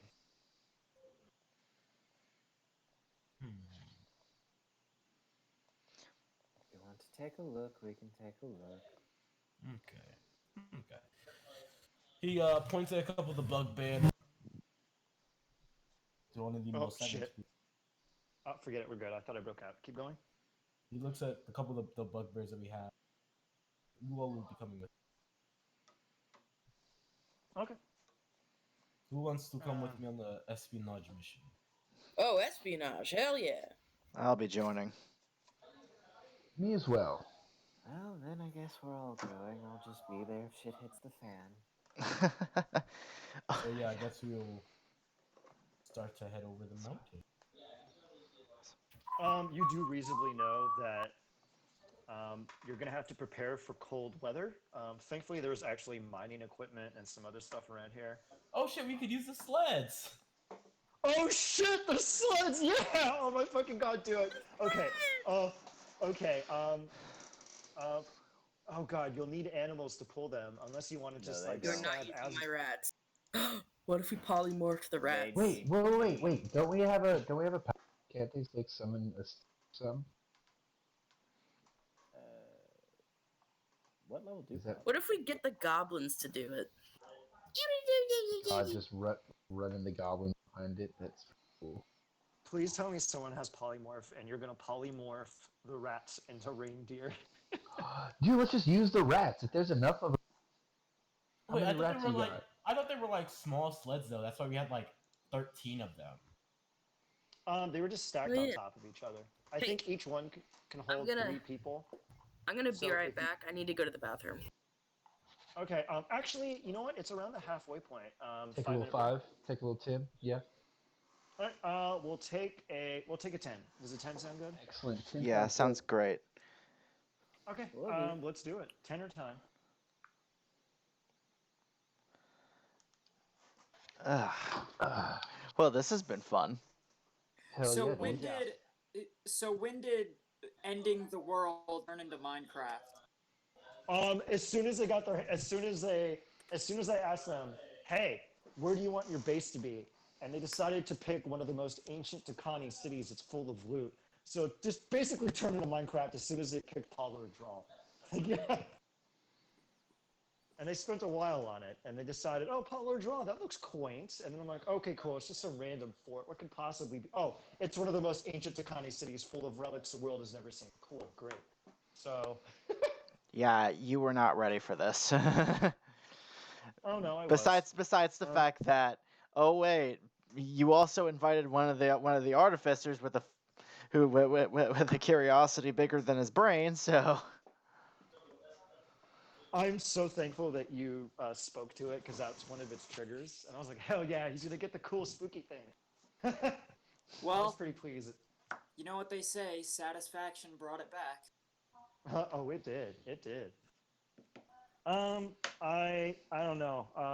You guys might suddenly find a bunch of polymorph scrolls that only work on rats and only for the next day. oh, that'd be some bullshit. That's No, it all- says it only works that on would be the rats and it best only kind of turns them into bullshit, but reindeer. it'd still be bullshit. Roll me a percentile die, and if it's below your level, you're gonna find spells of polymorph rats into reindeer.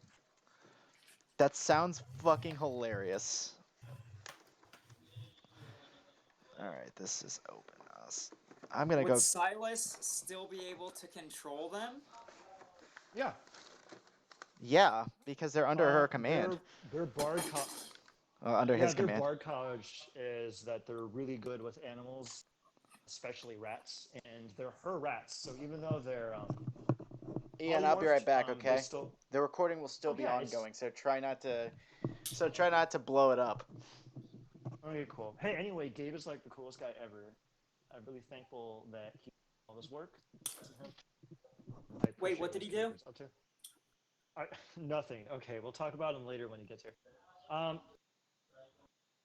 That's about it, really. The thing I discorded you about. Let's talk about it tomorrow. Okay. Yeah, because I know how it works in some areas, but I need to hammer out a few things here and there. Okay. Ah, shit. So I'm working on the artificer specialist of the mutationist. Ooh, okay, I'm in. Mutationist. It's the stereotypical Jekyll and Hyde. You get to make a biological mutagen, and the mutagen warps the drinker's DNA to give them a temporary boost to become stronger, quicker, and tougher. And now, how? So is this like? mechanically play out like a barbarian rage, for example? Just Yeah, more- it would be a it's somewhere in between rage and wild And, shape. Like a shapeshift. Yeah. Yo, that sounds cool. That's so sick. Yeah, So, my other artificer subclass was based on Victor Frankenstein, so this one is based on Dr. Jekyll. okay. And I Oh, think just having oh. a bunch of subclasses, like custom subclasses based So on like Pennywise, oh yeah, based on different Victorian yeah. not Pennywise. What It is sounds like it sounds like you want to run League of Extraordinary Gentlemen game. Yeah, pretty much. Ooh. Yeah.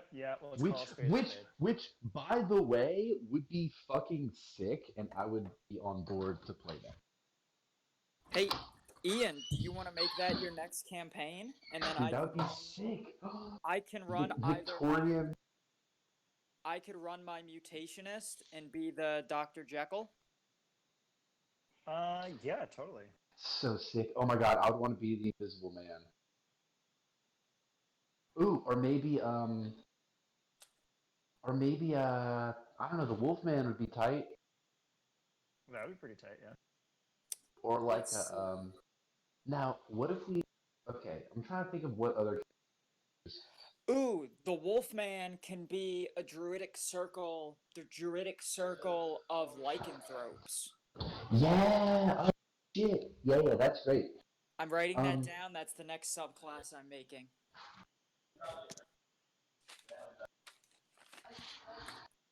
Man, that's so cool. Druid that's pretty neat. circle lycanthrope. Sick.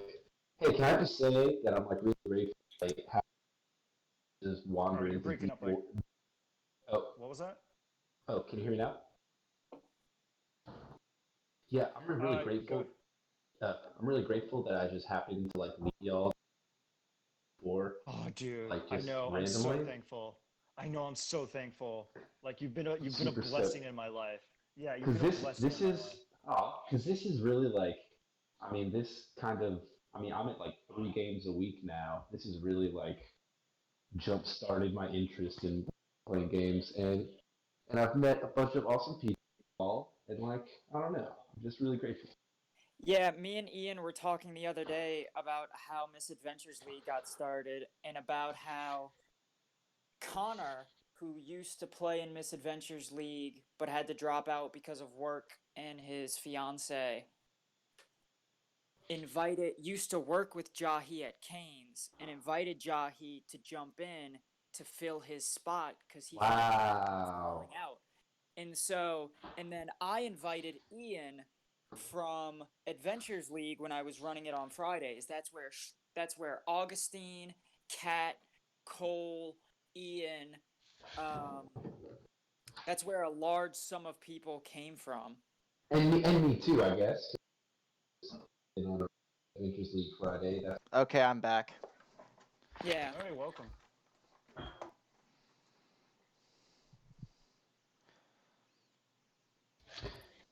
But yeah, we were talking about how through a random series of events led to Jahi not only getting a better place to live, but a better job. And subsequently, because of those two things, a better life because of Dungeons and Dragons. Hell yeah, love know, that. Right? It's fucking insane. Love that. Love that. Yeah, that's about right. And then Cole was able to meet myself and Augustine and Kat and be comfortable coming out as non-binary, which is fucking awesome. I'm just one of the things that blows my mind is the fact one of the reasons that they chose their new name is because it's the name they picked from my goddamn homebrew. Yes. Yeah, it fucking was.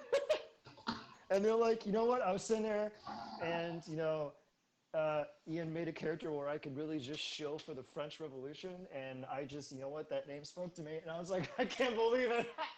And So maybe this is like, I don't know. Maybe this is like, maybe I'm like stereotyping my brain here, and maybe maybe this is a hopeless observation, be problematic. Do you think there's probably a big like central Venn diagram space where lies like a lot of non-binary people finding their new names, like Oh, through Dungeons and 100%. Dragons? Trans people, no, trans people. So the way I picked Olivia was I got Animal Crossing New Leaf back in 2016, and as a way to kind of secretly figure out secretly figure out my identity without anyone noticing, I made a female villager named Olivia. Oh, you And I picked play that. tested your name. Yeah, I actually, and so I actually picked the name from a baby book. Huh. I was like, That's very interesting. because when I was like going through like my toxic masculinity, I'm gonna be a great father one day phase, I was like, my Cute. kids are gonna be named after natural material. And so I was looking through names of like naturally occurring stuff, and Olivia jumped out at me, and I was like, oh wow, that's like a really good name. And it just stuck. Huh. Oh, neat. That's very cool. Well, that is neat and interesting, and I'm also totally validated in my observation. In more than Yeah, one way, do not be surprised. trans people use video games and role playing games as ways to live out what they want, as a way to live out for identity confirmation. I mean it makes sense, like Yeah. what better way to workshop a new name than like, you know.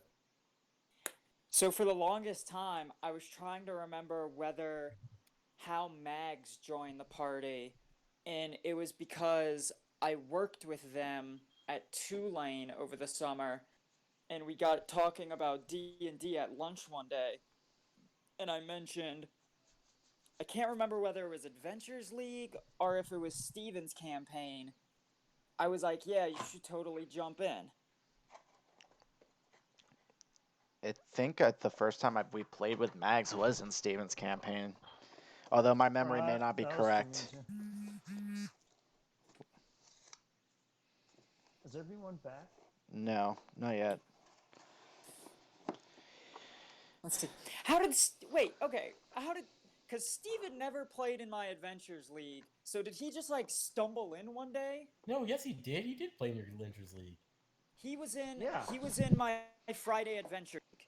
He also participated in one of my games. I have never been in Adventures League. The first one I walked into was Gabe's campaign. The Kingmaker campaign that never Variant. really pulled through. And I'm mad that because sucks. like I made that so fucking. I gave this dude a devil trigger. I gave this man a fucking devil trigger. Why do you think Jacobson was such a badass in my game? Ah, nice. Oh yeah. No, wait, Steven, how did you find us? Did you just like stumble into the annex one day and was like, I'm Probably gonna go- Mark told him about it. Yep, Mark told me. Hey, Yeah. there's these fucking freaks out back. Go hang out with them.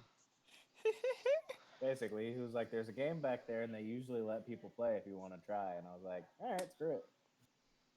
Okay. I'm so glad that happened. Is I'm everyone back? here. I'm here. I'm moving Okay. to a new spot. Okay. How much time do you need? Like 30 seconds. Okay. Tell me when you're ready. Okay. Whoever rolls it first. I need 3 D100 rolls. 3 D100s coming right up. All right, Gabe. Okay. Oh, wait, I guess I did it wrong. Yeah, you just typed in 3. No. I did /R. Okay, I'm down. Okay. Saying Okay, it's saying it's rolling the dice. I might have just there it is. Okay, I'm gonna use Gabe's. All right. Let's start talking about how you want to get over the mountain, and let's get to it. Oh, Damn, that was a hot 3D 100 right there.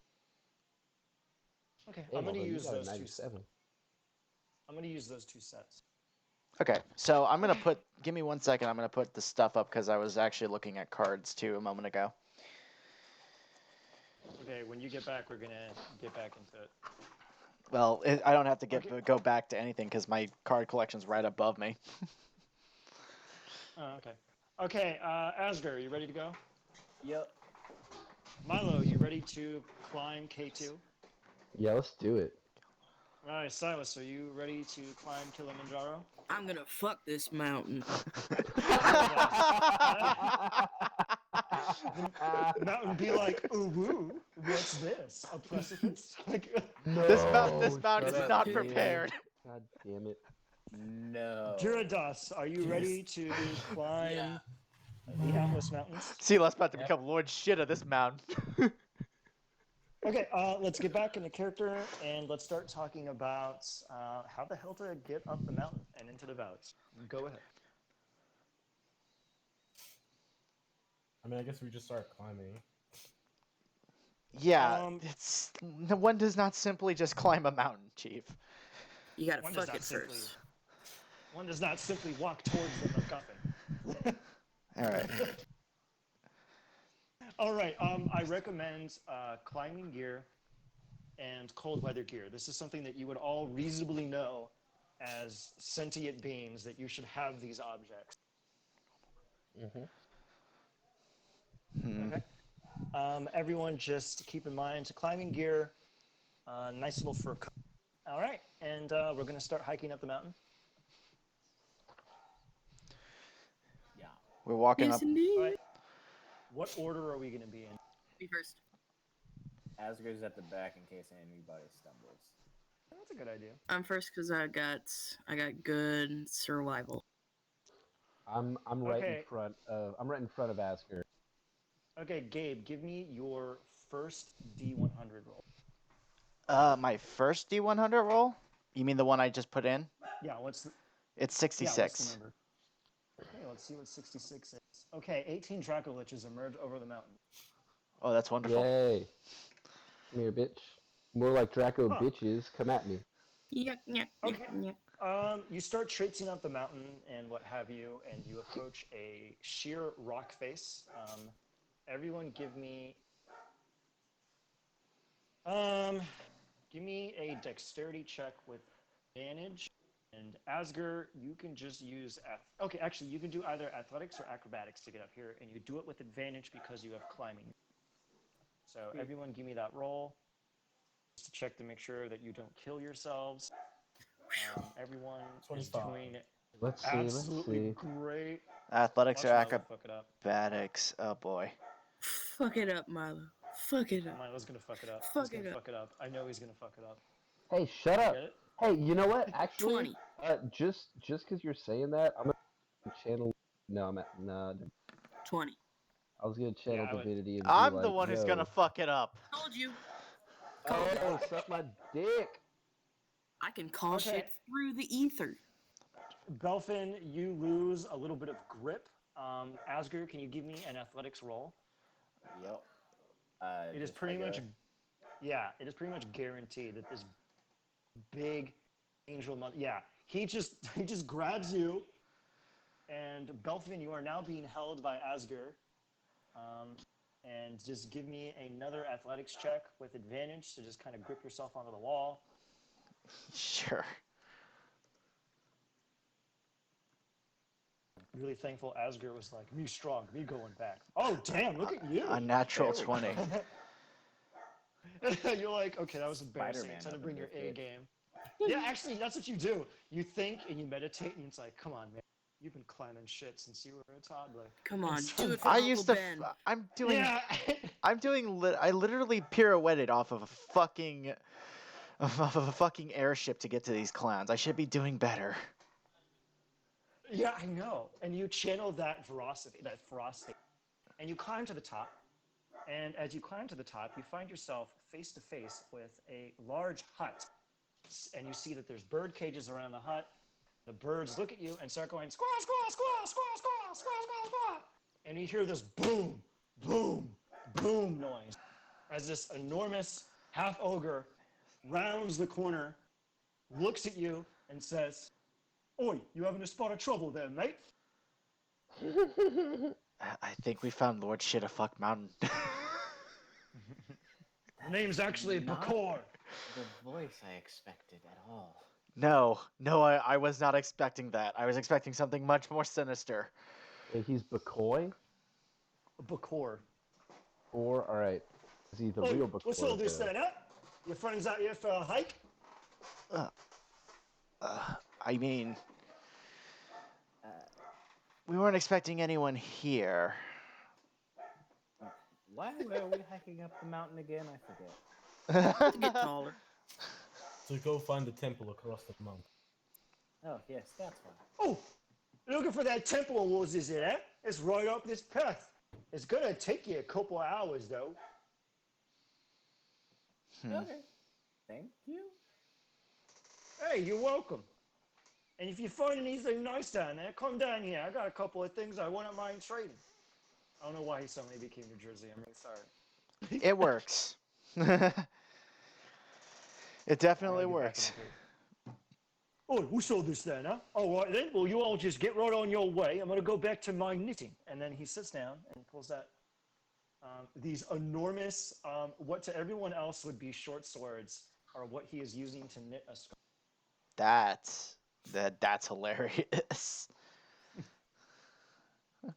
And he starts whistling, whistle while you work. What do you lot do? Stand slack-jawed for a second. And here I was expecting he'd pull a sewing machine out. I was expecting him to break out in song. Huh, You and me okay. both, actually. Have you two experienced something like this? Climbing a mountain and that person appearing and a song has happened? Has it happened enough for you guys to notice a pattern? No, but I'm feeling a sense of deja vu that I can't explain. Yes, and when you read a shit ton of books because you're bored, it's a trope. Everyone starts singing for no real apparent reason. Doesn't make any That's- goddamn sense. Very true. I do that all the time. Y'all just never hear me. That's also because you're a bard, and most of the books we've had, we have, are written by bards. I'm not a bard. I'm just crazy. All right, do y'all want to keep up hiking up? Yes, keep on keeping on. Stand tall, just like John. You start climbing up the mountain and realize that the peaks behind Paluur Draal are extremely fucking huge. Several hours pass, and you've made it several thousand feet. The air is starting to get cooler, but not so much that it becomes laborious. There's a faint chill, and you see a large object ahead of you, almost like some kind of fuzzy boulder that seems to have nestled itself in a rook, almost like it's trying to stay warm.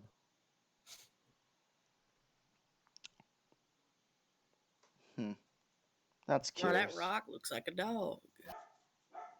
Sounds like one too. Okay, it's actually boulder size. It's pretty big. Anyone want to give me a Silas is a perception check? dimwit. It's a rock. Hey, Okay, what roll check me- now? Do whatever you think is appropriate to identify it. You can do investigation. You can do athletics. I mean, you can do. Okay. I'm gonna do history to see if I remember anything that matches the description. 20 or Okay. 14. All right, go ahead. That's a 22.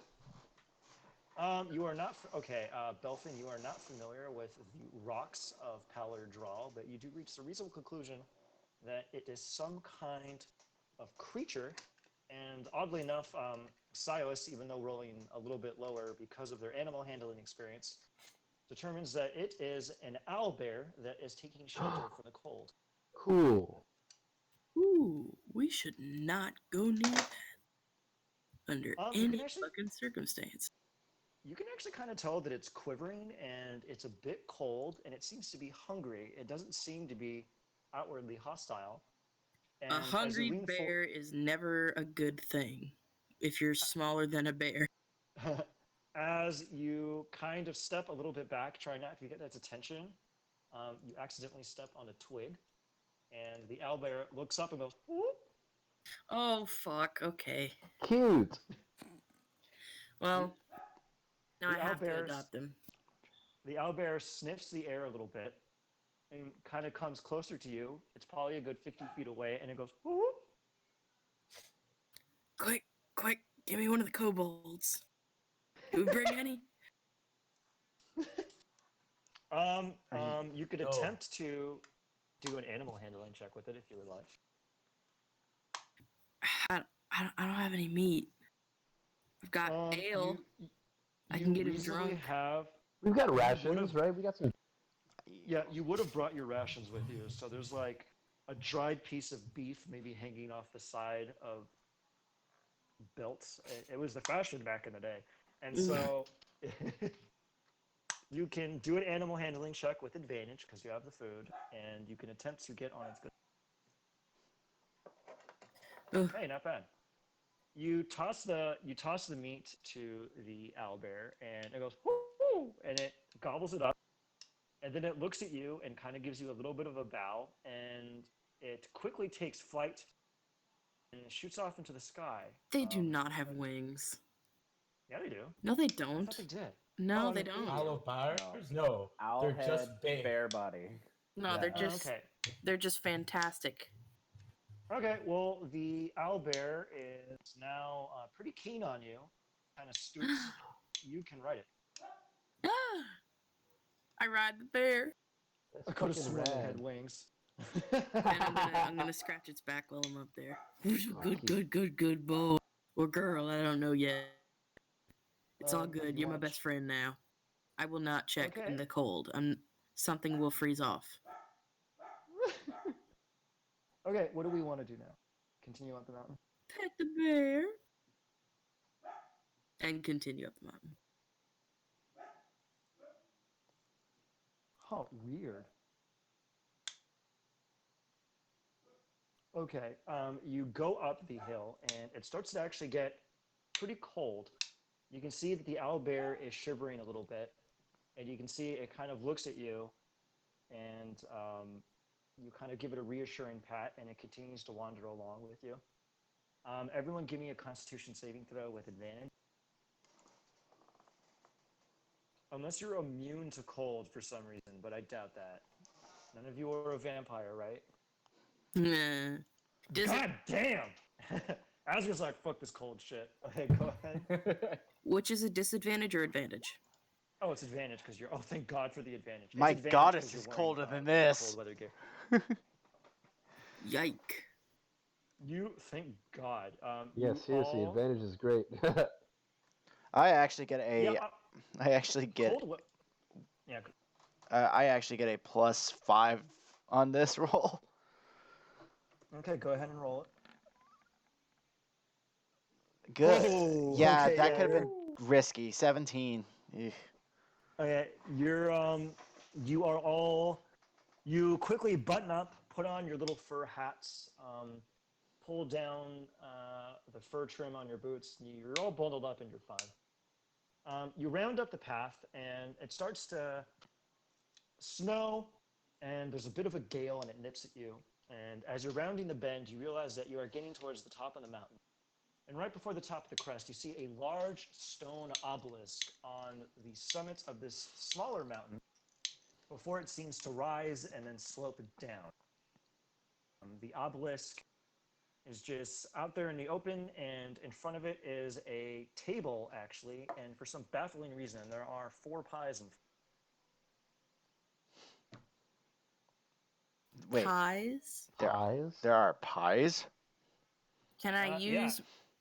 use my specially trained Ratman nose to sniff out what kind of pie? You can My actually big ass clown nose. I'm getting strong flashbacks, y'all. Yeah, me too. That's what I was thinking. Yeah. I made you all suspicious of random things in the woods, right?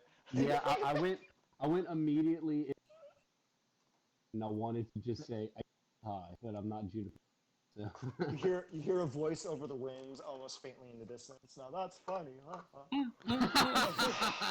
Don't make me miss Strahd. Classic Okay. Strahd. Love him. Go ahead Agreed. and give me a perception check with advantage. Ooh, interesting. You take a deep breath and you get like a Ratatouille like flashback where you determine that both of the pies are mushroom focaccias with a nice honey glazed crust, and they smell breathtaking. And you don't even know how, but you can smell that they are somehow hot despite how fucking freakishly cold it is on top of this. Oh, wow. They are fresh. Yeah, we absolutely cannot eat that.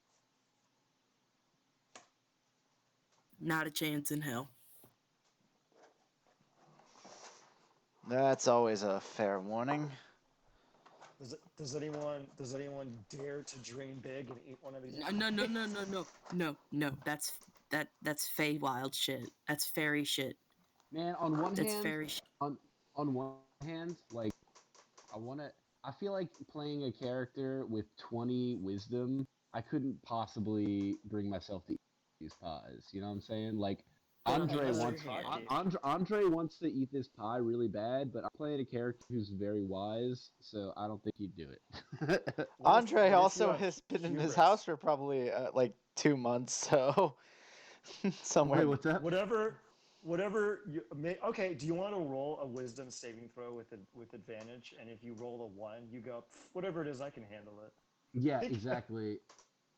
Fuck, I'll roll Okay, that let's- bitch with. Yeah, I'll roll that bitch with disadvantage. Let's go.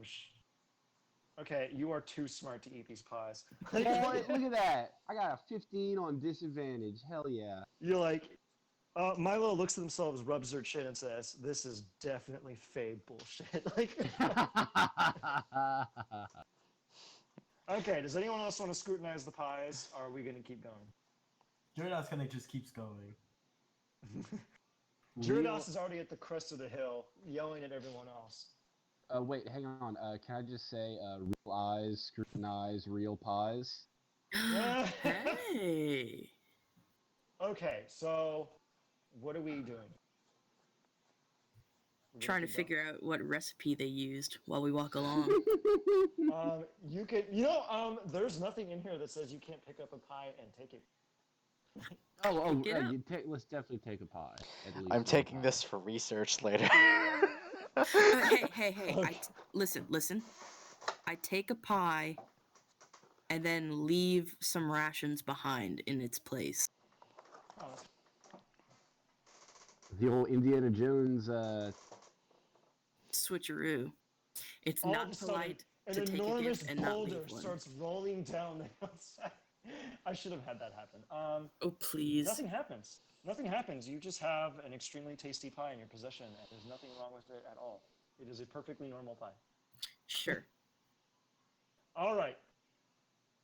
You clear up to the top of the hill. I imagine everyone else catches up with Gyarados after not falling for this obvious. Not falling for the obvious Fey bullshit. Okay, so as you round the crest of the hill and accidentally run across the secret trap wire, a giant bull. Okay, let me read the description for the next section. You see a valley shrouded in snow. The surrounding cliffsides and other larger mountains have blocked off the furious gale. And as you round the corner and look into this forgotten vale, the roar of the storm becomes a distant memory.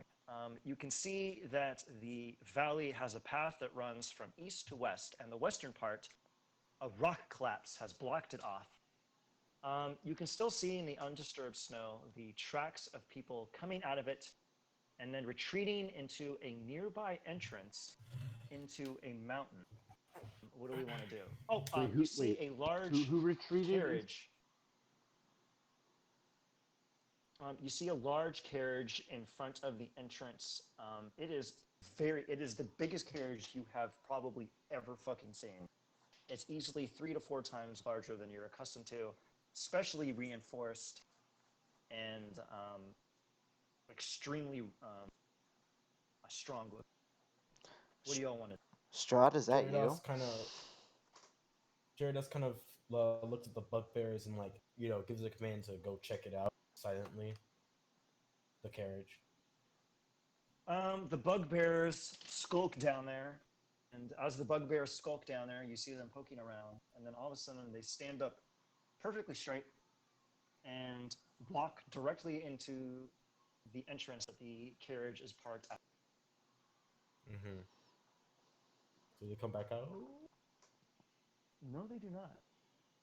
Oh, thank God. For a second there, I thought the thing that I did wasn't loading, and I was going to be so mad.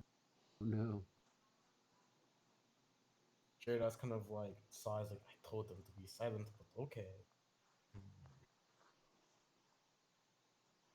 Okay, what do you want to do? Jared kind of looks at the groups, like, kind of just trying to gauge on what they possibly want to do here. Describe the carriage again. It's about 30 feet long.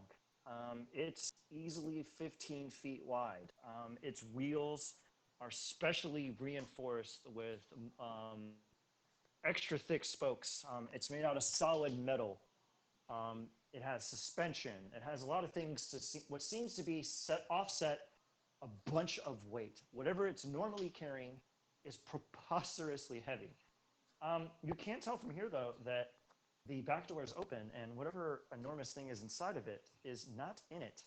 And as you peek a little closer, you can see the footsteps get a little bit bigger here, and you can see something being dragged from the carriage into the entrance of the tunnel. Huh. What do we need to do? We need to get to like the other side, right? I believe so. I don't So trust this. just But- a thought. Yes. Sorry. Yeah. The big thing, it could be the thing that was unleashed over there, and since the damn it, never mind. Yes, mistress. And Asgard just starts walking towards the door. Does anyone else follow suit? Yeah. You Yeah, I wanna appear get- near. Sorry, go on. Just a quick test. Can you? Okay, can everyone see the map? I Yes. can see the tiny little portion, yes. Okay, good. You are now in front of the entrance to. You can't quite tell. You can look. Asgard, you can see that there is a large hallway that stretches inward that opens into a light source with mossy ruins and a collapsed door. You can see deep grooves on the ground, and everyone copy over your token. Copy over my token? Yeah, Just here, a drag actually, it on the map. Do yeah, what? drag it over there, and just stick it there. All right. As you are all seated there, as you are all there. Wait, how do you? Oh, do you need help? Did My I thing do is it? not Am I going. here? Yeah, you are. I don't see my little face, but I see my icon. How Here, do you let me- drop the icon? Drag your Just- name onto the map. Okay, I did that. Nothing happened. No, go to the library section. Like you see the little section that has like a newspaper. Yeah, it's the Right-hand side. journal section in the Yeah, right go to your toolbar. character section and bingo. drag your name. I'm huge. Yeah, reduce your size a little bit. Kind of just Ow. like click it, and then just like you can. Oh wait, hold up. Let me see that. I did. There you go. You're normal size now. Oh, sweet. Thanks. Okay. Regular Is, size, Rudy. Who are we missing? Gabe. Yeah, I'm. Can you not drag yourself? No. Okay, here. Let me bring you over with your fucking meme thing. By the way, excellent. Yeah, that's gonna have to change next week. It's Yeah, fun. definitely. Alright, It's can it's you- funny, can but you- like oh, you can it's. move him. I think maybe it'll be like the turret from now on if it goes off of Asker's shoulder. Wait, what's Okay. what's the Oh, is that Justin Trudeau's face? No, it looks like it though. Okay. Does look like it. As you are seated here, you all of a sudden hear two voices echo within your minds at once. And it says, no need to be distant and aloof. Calm down. We could use more hands. We can only make so. You can either follow their direction or you can resist with a wisdom saving throw. I'll resist. I'll resist. Okay, wisdom saving throw. Stay out of my fucking brain, bitch. You know what? Maybe I'm stupid. Do you want to willingly agree? I literally have nothing for a wisdom save, so I'm using Damn, inspiration 4 to plus try 8. Okay. Look, I'll roll, and if it's good, I will just willingly fail. okay, so I rolled a 9, so There is we it worth it to just use Flash of Genius in a situation to make it a 13? I don't know. You can kind of probe your mind and realize that whatever happened to the goblins, they came back alive. So you'll know that you won't die. It's up to you. Oh, Asger, are you just gonna follow the? Oh yeah, I'm You just. just gonna? You're just gonna go? Yep. Okay. Everyone, as you follow this behest, everyone, absolutely everyone failed. No, I used an inspiration to re-roll. You still failed. A 20 failed. Woo! Yeah. When you see what they are, you'll realize why you failed. Like, I bet they're gonna be hot. God damn it, yeah, they are. Like, okay, everyone can enter into that center room, and then you can walk up to this door. Asger, since you are in the lead, go ahead and knock on the door. Knock knock, motherfucker. Knock knock, it's hear- Knuckles. You hear this cadence inside your mind. Please enter, do not tarry. You open the door, and you see this before you. 6 vampires that you can readily tell. Yes. Oh, and boy. then two Kalashtar women in the back wearing simple gray robes, their hands clasped in front of them, and they give you faint smiles. Did we And they walk into a broadcast- meeting of Grey Jedi? And it's like, welcome. It was so nice of you to come. And the other one says, and bear us some assistance. It was quite genial of you. Yes, sister. Now, could you help us clear the path so that we may get our prize out of this valley? Define prize.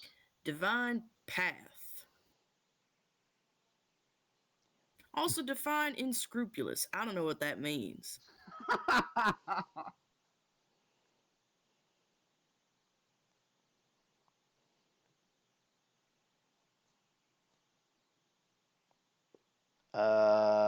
Hit a roll. Can't tell if that landed. Hello. Ian, did you get kicked off again? Might have actually. Let me look. Yeah. Yeah, Ian might have just disconnected. It's saying it's saying he yeah, yep, there it is. Hello. Can you hear me? Yeah. Oop, there it is. God damn it. Yeah, thanks for ruining my ambiance. Okay. After I asked, feel free to examine it if you so choose. That was the last thing I said or heard. So what did everyone else say? Wait, Oh, I examine what? said This define prize. And then Alright, I I said think- divine path. Feel free to walk between us. We'll even step aside. Hell And no. All of the vampires actually get out of the way and they give you more room. Mm-mm. You can see that there are faint bandages covering the vampires. The vampires, it's quickly apparent, are half-elves, and the 2 very tall women are Kalashtar. Right. Asger, go ahead and roll an investigation. Okay. May I cast Detect Thoughts on one of the sisters? Oh, that is such a terrible idea. But go ahead. Love it when Well, the don't DM tell will me just say that. It won't kill you, but it won't like. Okay, just go ahead. I'll wing something for you. Hey, if it doesn't kill you, it'll make you strong. Yeah. Okay, so you cast it on them. On the blonde Okay. one. Well, the On the one with one the on the green left. hood. Yeah. You cast Detect Thoughts on her, and it's like, oh, how interesting. Using a part of the I am the master of the game. And Really quickly, I think, oh, I was just curious. you could always just ask. I also have a mouth, not just a mind. I'm more than no. By the way, my name is Fravash. The other is my sister. Sorry, I'm shy. My name is Folly Rot. She takes a deep breath. You can almost hear it within the furrows of her mind. And she goes, no, no, no, no. Your name is Silas the Pipe. Oh, shit. Yeah, they're She not. gives up. Yeah, they're not going to fall for any tricks. Hey, man, you never know. The sisters come to the right and to the left of Asger and say, oh, how curious. It seems that you are skilled in the ways of I. Can you read the writing on the exterior? I got a 20. You determine that it is giant. Can you speak giant? I don't believe so. Let me look. All right. You do know that it's giantish, and you can tell that this particular sarcophagus is easily over 40,000. It is preposterously ancient. You've never seen anything this old, entirely, or even Actually, heard Asper of any. will perk up and go, Milo, could I borrow your magic again so I can read this? Oh, Go ahead. do you want me to cast tongues on you? Yes, please. Got you. Done. If you need any assistance, feel free to. We've been at this game for how long has it been, sister? I suppose about. And nothing's gonna stop us now. Wait. How long? I missed that. Oh, we've been at this game for 6. And then her Like, sister scoffs and goes, Ian, just that's give me just the a rough estimate. number. You're cutting out when the number comes up. Fucking goddamn it. Okay, 6,000 years. Thank you. Okay. That's how old the Earth is. Fucking goddamn it. All right, let's keep it taut. What are you all doing now? They're 6,000. kind of the vampires are looking at you. The sisters are looking at Asger and kind of giving him an eye, like, is there anything? Yeah, I was going to say, what are y'all doing? 'Cause I'm just reading. Okay, Milo, do you come up to read? I walk. Yeah, well, I walk right up to this vampire and just look right in their face, and I just kind of inspect them. What's up? What's up with bandits? Do I roll perception? You don't have to. The sisters kind of go, oh, don't worry. He can't talk. We took care of that for him. And they look at the vampire and say, why don't you show him, dear? And he pulls down his face mask, and you find out that he has no mouth. It's just a flat space where his mouth should be. Wow. He was a bit insolent, so we took care of that. Well, they all have their errors, and all of the vampires pull down their face covering, and you see that none of them have mouths. They've all been whisked away. That's some freaky shit. Okay. Oh, Asger, here's another thing. As you get close, these Kalishtar are very tall. They're about 7.5 feet tall. They're very fucking tall. Oh, queen. Yeah. If that's the case, then Silas is a little crushing on. As they lean in to tell you, go ahead, it's giantish. Have your friend get closer. Come here, Milo. Come here. Mm-hmm. You look at it, and it's pretty rudimentary. It says, here lies. Gralnar. Gralnar, great king, slayer of the Dalkir, severer of Zoriat, blood of dragons, may he rest eternal. And that's all it says in Giantish, over and over and over again, all over the tomb, all over the circle. It seems What was the main person's name again? Which one? The sisters or the guy in Giant? Wait. There's just a big Scroll down. It's Gralna. Oh yeah, oh no, not Growlnot, the sisters. No, the two Kalashars. What are they? What are their names? They are Yazata and Fravashi. The one on the left is Yazata. The one on the right is Fravashi. Okay.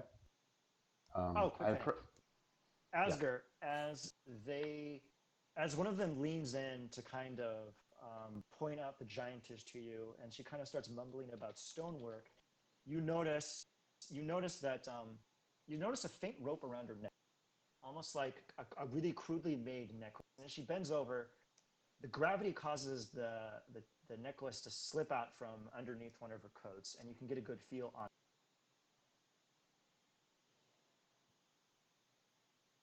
You're cut out if you're trying to. Oh, I am sending it to you via a whisper. Oh, okay.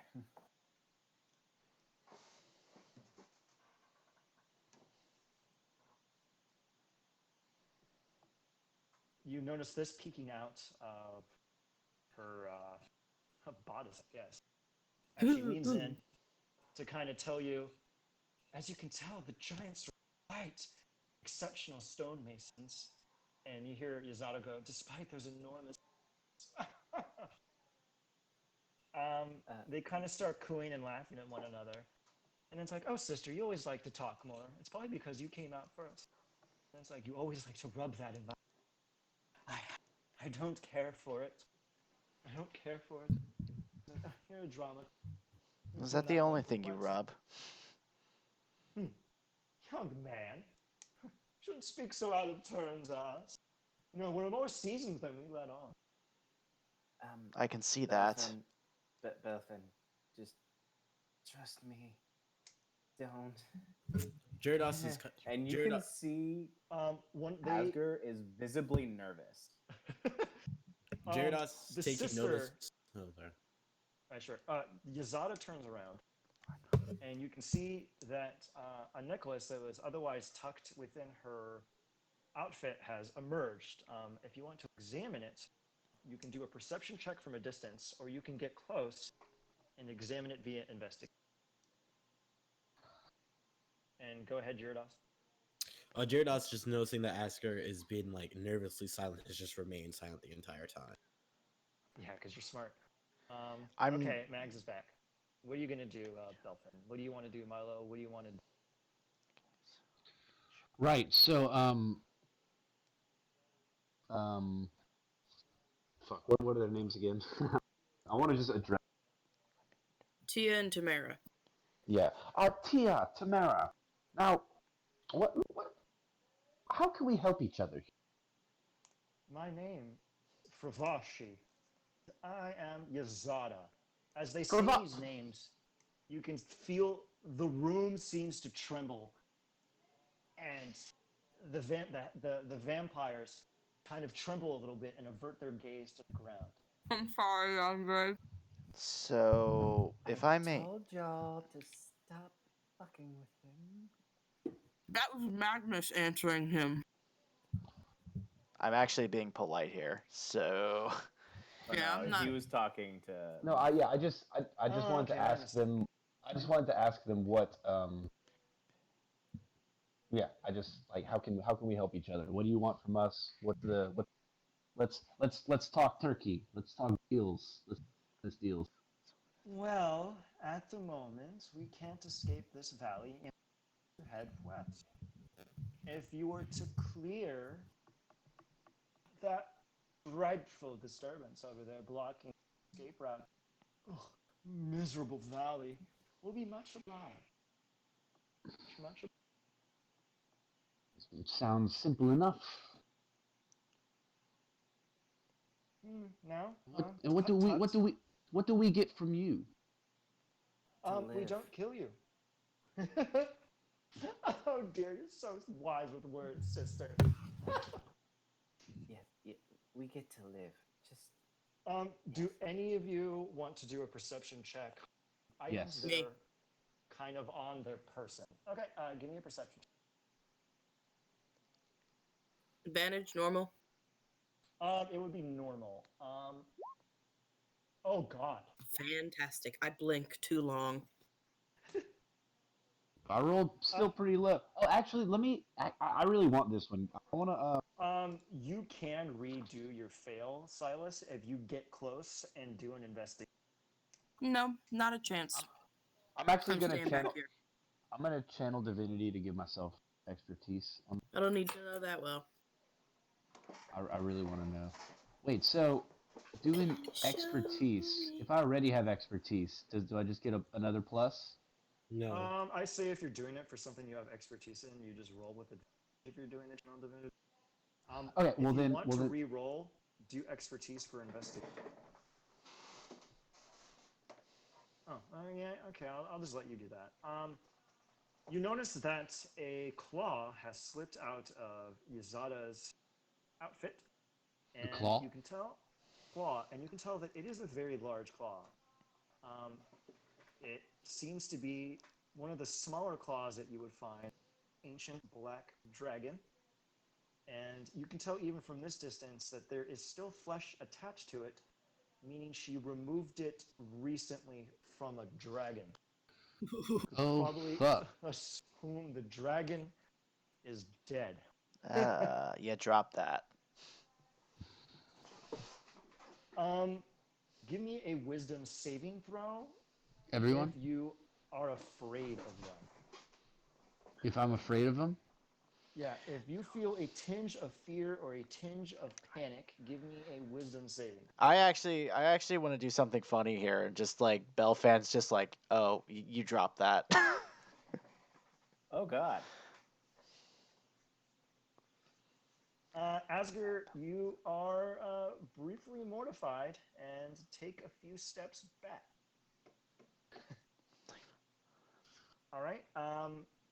Belfin, you say you drop this? No, I'm actually gonna do something funny here. So Belfan's just like gonna stay kind of stone faced and just go, you dropped that. Oh, dear. It wasn't hard to get, but I'd hate to lose it. It's like, wow. It's like, sister, you're always so forgetful. You lose thralls, you lose weapons, you lose your cool. And it's like, I'll have you know, that happened once, and I don't need to be constantly reminded about it. It's just rude, sis. Rude. Belfan's They gonna start bickering. touch his chin for a moment and say, "It's like, would there be an issue with your belt pouch then, perhaps?" My belt pouch? Huh. She tucks into her pocket and pulls out a small pouch made out of a lavender colored cloth, which seems to be tied not with a string, but what seems to be a physical band of light, which has the bag held snug. She looks at you and says, "Would you care to look at this?" Yes, I would actually. Here you go.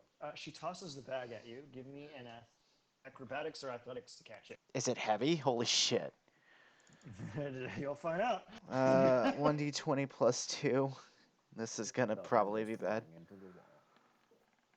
Yeah, that's in a. You know what? I'm gonna throw Flash of Genius into as 15. You catch it, and it is actually weirdly light.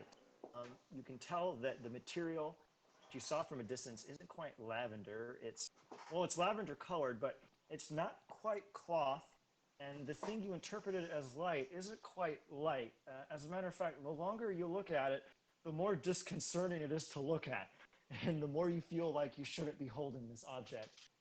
And as you get this impression, you can hear Yazada and Fravashi lightly chuckle to one another and go, "Oh, they always really hate touching that thing." Like, So, you can give it back, dear.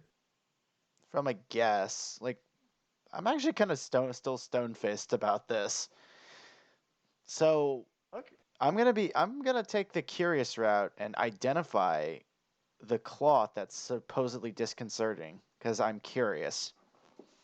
Okay, go ahead and use cast detect magic on it. It's identified, Actually, but oh, it's on my yeah. Go ahead. You cast identify. That's a ritual, right? it can be a ritual. But I'm gonna use a spell slot for it. just You takes a cast minute. it. As you start winding up, trying to figure out what it is, they come up to you and say, "Oh dear, don't waste the weave. We'll just tell you what it is." And it's like, "Here, plop it in my hand." She extends out her hand, which you can tell is covered in several rings, and each of her nails are painted a different color of red. Um, Cute. I'm kind of curious. Okay, now I'm really curious. So they have different colored rings, which is definite to apply that they are loaded with those are definitely magic items, as well as their fingernails are painted different colors. Yes. Do you mean to tell me that that this lot have different spells finger painted onto them? Roll Arcana. Dis- With disadvantage? Okay. yeah, this is like extremely weird exotic magic. You had managed to trip and fall into another plane of existence you would not know. No. That's disappointing, but 11, right? is it worth it to throw in the friggin' the genius on this? My last Um, bit. if you want to, it'll give you a little bit of a glance. Go ahead. I think go for it. Yeah, I'm gonna do it. This is my last one, but let's hope it's worth it. What you got to Okay, tell me? so all right, so you would get a 15. Yeah. You look at their hands and you look at the ring. You quickly determine that the rings are actually just rings. They just really like rings. You do determine though that there's something really strange about the specific colors they chose. The hand she is extending towards you, and that the nails themselves seem to be shaped in geometric patterns. Like you can kind of tell that they didn't buff the nail. They seem to have manipulated the ridges in such a way, almost like they enchanted it. It's ridiculously strange magic, and it would probably take you days to even remotely grasp what they're getting at. But it does give you ideas about geometry and using. Um, as you mull this over in your mind, you actually hear one of them say, "Yes, it is the geometry on the nails that's important. He's quite clever." Now, this right here, this bag, made of, it's just potentiality rendered. It's where we keep, how do they say it, sister? Nightmares. And they lightly tug at the and open it for a brief moment. For the briefest of moments, you all experience your worst fear for a fraction of a second, and then they shut the bag again. And they go, "Can't keep it open too long. It causes problems." "Oh, yes, especially with the mist." And one of them goes, "Shh." And the other one looks at them and they glare at each other and go, "Oh, that was another time, though." And they grab the bag, they stick it back, pocket. So they look at you lots and say, "Is there anything else you would, or can you go take up that debris? We're not getting any." Take out the what you cut out. Oh, sorry. "Can you all go take care of that little blockage? Would be delight." Well, how exactly is it blocking? What is it? I don't understand what we're trying to do here. "Oh, didn't you see when you came in? The exit out of the Western Valley is blocked by debris, and our little present can't leave." we need to get him home. This thing? The sarcophagus, yes. It fits in the back of the heavily fortified carriage, and they need enough room to get through, but a rock slide has blocked the passage. They, it seems that it's not that they can't move it, it's just that they'd rather have someone else do it. Like, just for fun. Okay, Asger leaves and goes to start unblocking it. Oh, goody, one of them has initiative. I suppose we'll kill him last. Oh no, he lives. He lives first. Gyarados kind of exits the room and then uses that ring the betrayer gave him, which was you wear the most opportune thing in the moment. Huh. Okay, that's intriguing. Go off into the corner, I guess, and then round back, and then give me a performance check with advantage. What do I change into? Let me think of what the hell would be the most opportune thing. Okay, you're gonna have to like go around the corner. I know it's like kind of because they can see through the door. Just go around the corner. Okay. Let me think. What would be the most? Okay. You look at your hands, and you are suddenly a Kalistar. You can walk back into the room. Oh, good. Walk back into the room. You don't know. Actually, you know what? It gives you one thing to use on, and you get one word after you change this into this form. Faster is the key to getting out of this situation. You look like a Kalistar, and as you walk into the room, they look at you and say, "Brother, why are you here? And why is your mind blocked? Strange. Did the king send you?"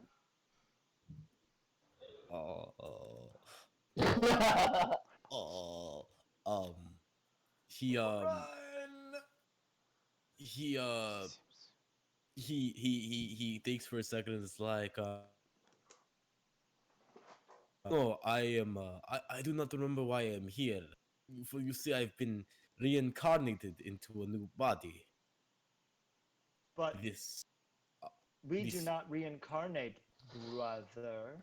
Oh no. Why are you really here, brother? oh you know how I like. He's just like you know how I like to. He's very funny, but I'm here to help you all make sure that these mortals are, or rather, lesser beings are doing their job. I guess roll deception with disadvantage. Yeah, you kind of dropped the ball a little, but go ahead. Deception with disadvantage. And now I'm gonna roll their charisma modifier, which I'm really, really sorry to tell you is comically fucking high. Okay. Dab. Okay. You're gonna shit your pants when you see. If you manage to beat this, I will automatically raise your inspo limit. Ooh. Yeah, you are not passing this. It is impossible. Come on. 2d20 plus 11. No! Oh my God! You were saying Wait.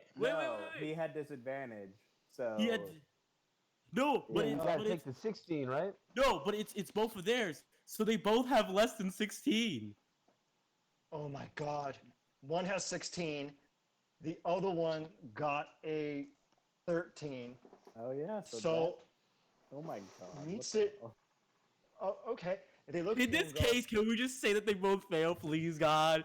For the fact that they had an 11 modifier, they beat it, please, God. one of them looks at you and goes,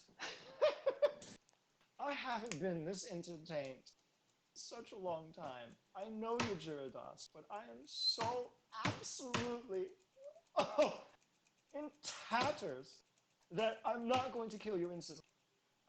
What did you hope to accomplish with this ruse? Actually, this is fascinating. One moment. They look at one of the they look at one of the vampires, and the vampire just takes like a seat, turns into basically human furniture. Like they sit down and And the Cowstar lays on top of them and says, "Please regale me. This is marvelous. Also, I think the rest of you should probably go help your friend dig out that." I had this ring from the betrayer, and I thought that it would help me get us out of this situation and not die. We already told you all you had to do was dig out the apple plant. Yeah, but I don't believe you. No offense. You are. Well, here, they lean forward and they open their eyes, and you can feel them probing within the furrows of your mind. And they say, "Probe back. Feel free."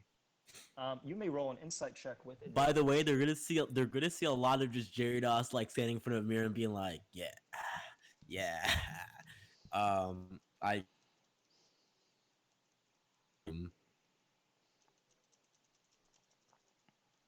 You still there? yeah, I probe them. Oh, Gross. did you do the insight check with Oh. advantage? Let me God damn it! If I had just had an 18, man. If you had an 18, then yeah, you would have. It probably would have been the same conclusion, to be honest, because they're too smart for golf for that. But they would still not kill you. I to what Olivia's saying, yes, I did watch Birds of Prey. I barely remember the plot. It was kind of like, eh. That's okay. It wasn't made for you. Okay, Chug. give me What? the insight check, Gyarados. Yeah, I'm doing that right now. Wow, Hey, that not bad. You peer into their minds, and you Dab, can dab, tell dab, dab. if you just move that debris, you'll walk out of here just fine and dandy. They won't kill you and they won't harm you. Just try not to pull any other gags. They are thin on patience sometimes. So yeah, I'm just.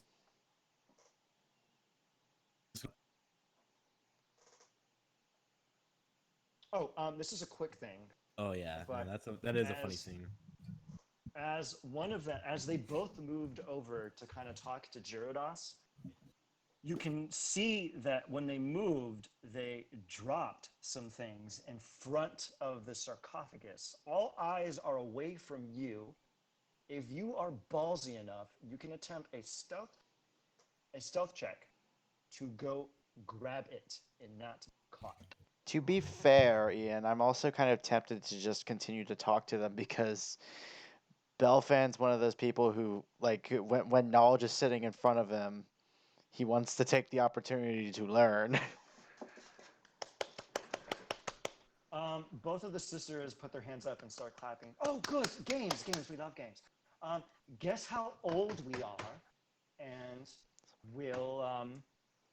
we'll give you something nice. And then they start like rummaging around. It is not polite to guess a lady's age. Oh, sick. Wow, Hey, you win. You don't get killed instantly. Oh, wow. This oh, one's was that the riddle? I was gonna roll a history check. Damn! Oh, nat 20, baby! I know exactly how old that bitch.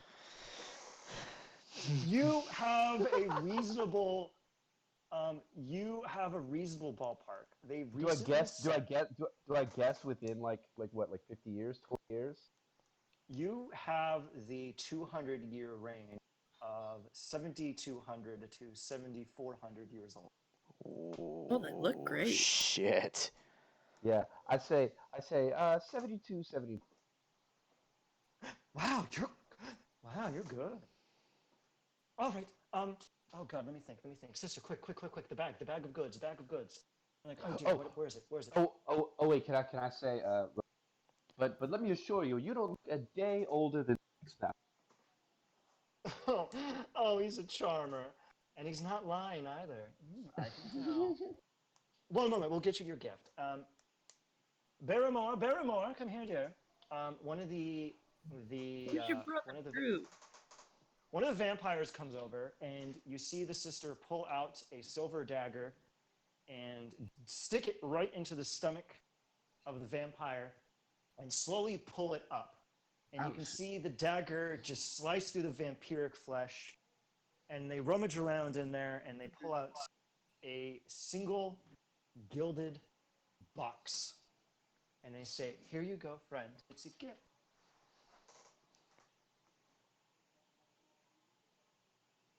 Open it. Open it. I open it. You actually need to do a strength check, oddly enough, to open this. Jesus Christ. Oh God. Okay. Cool. Actually, you can also do sleight of hand.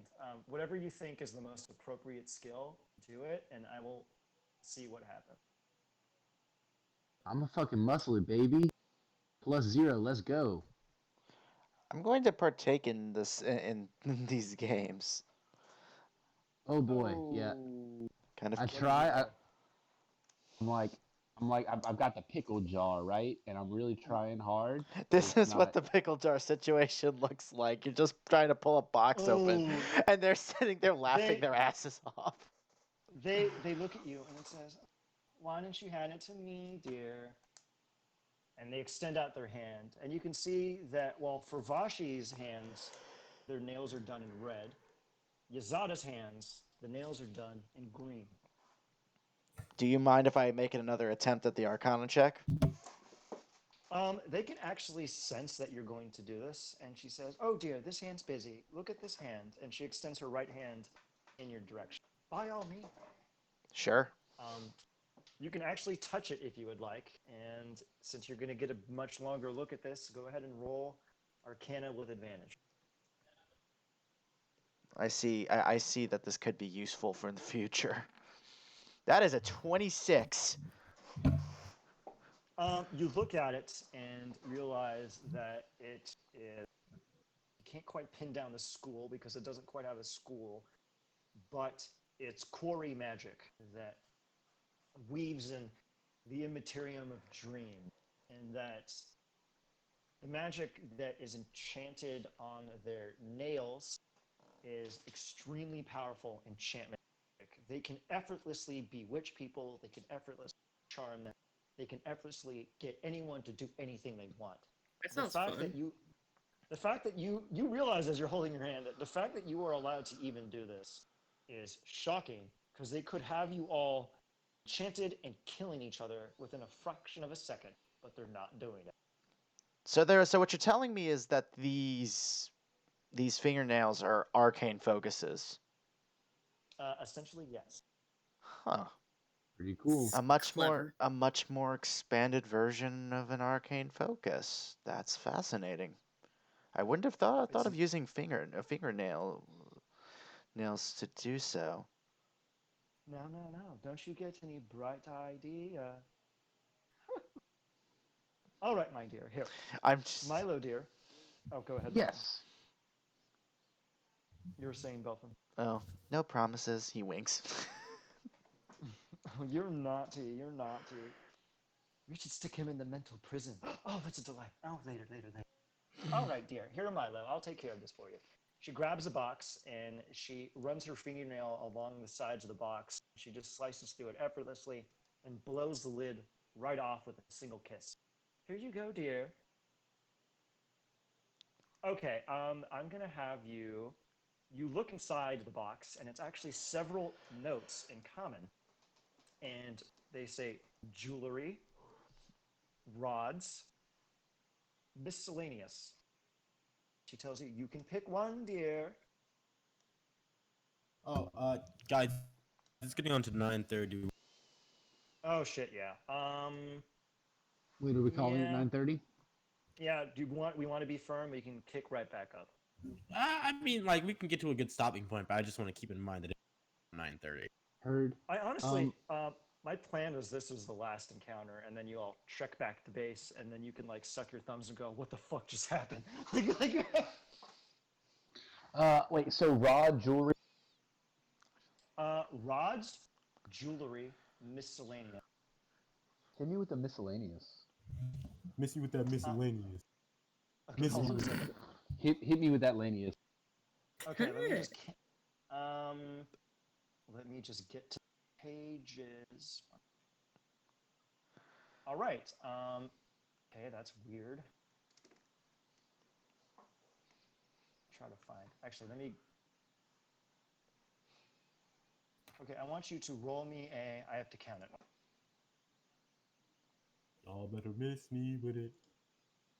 What am I rolling? Miss me like an uncle you haven't seen in a long time. Roll a God D30. damn. Roll a D30, no modifiers. A D30? Yeah, you can actually type in /RD30 and it'll actually. D30, let's go. 24. Okay, all right, 24. You pick up the paper and you open it, and all of a sudden you see a strange 30-sided die here in front of you floating, and it goes, and then it lands.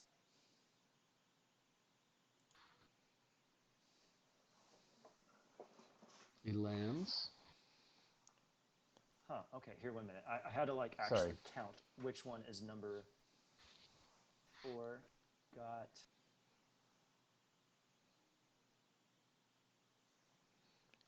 What the fuck? Hold on a second. Oh god, I was on the wrong page the entire time. Really sorry. It's off by 2 pages. Okay. Oh, here we go. Okay, you had to pick the item with the really long one. Hell yeah, boy. Okay, this is extremely weird. Okay, this is a really weird item, and I'm about to figure out what it does. In the box suddenly appear 2 patches. One, there are 2 leather patches. Both of the patches look like kittens. One of the kittens looks angry. The other cat looks happy. And the sisters, upon seeing this, go, oh, they got the patches of closeness. Oh, goody, goody, goody. Here, let me show you. Let me show you. Here, just they grab the leather patches, right? Mm-hmm. And they go, here, let me show you what they do. Okay, so you put one patch on something, right? Parsifal, come here. One of the vampires comes forward. They slap the patch on the vampire. Lol. And they're like, Pavarotti, come here. And they slap Hey. they slap the patch on the other vampire. And they're like, look, this is what happens when you use the patches of closeness. You see them kind of channel energy into their finger. And they're like, now remember, this only works with a magic that you can use with touch. Now, mind you, we can do things with a range of touch that other people can't, so just pay attention. And so they stick their finger on one of the vampires, mumble a few words, and a beam shoots through their body, and they suddenly light up with an angelic glow and turn into dust. And as soon as that happens, the other one also evaporates and turns into dust instantly, and the patches float to the ground unharmed. What? Now, I'm a bit rusty here, but if you cast a spell of that has a range of touch on one patch, it'll simultaneously affect a person wearing the other patch. So sick. Now, I forgot what the maximum range is. I suppose we could kill more people and find out. Oh yeah, that's an excellent idea. Remember that journey down there we did at Dragon's Watch? That was about 3,822 people. 3,280 carry over. Well, anyway, they're our gift to you. Thank you for being respectful of our age. Don't care for how rude. Well, does anyone else care to play a game? No. Oh, we should play patty cake. I love that.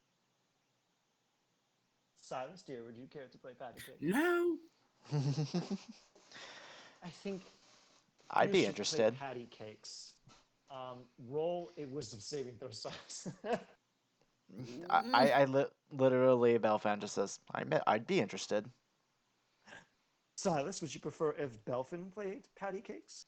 Oh, I know what. How about Gyarados plays patty cakes? Would you like to play patty cakes, Gyarados? He would love to play patty cakes. Yes, Gyarados, he would. Wouldn't you Wouldn't love you, to Jerry? play patty cakes with us? Wouldn't you love to, Jerry? Did I still make a wisdom save? No, you're fine. Gyarados, are you there? This is terrible. Gyarados. Jahi. Yeah. Jahi. Did he fuck off? What's going on here? Did he post something here?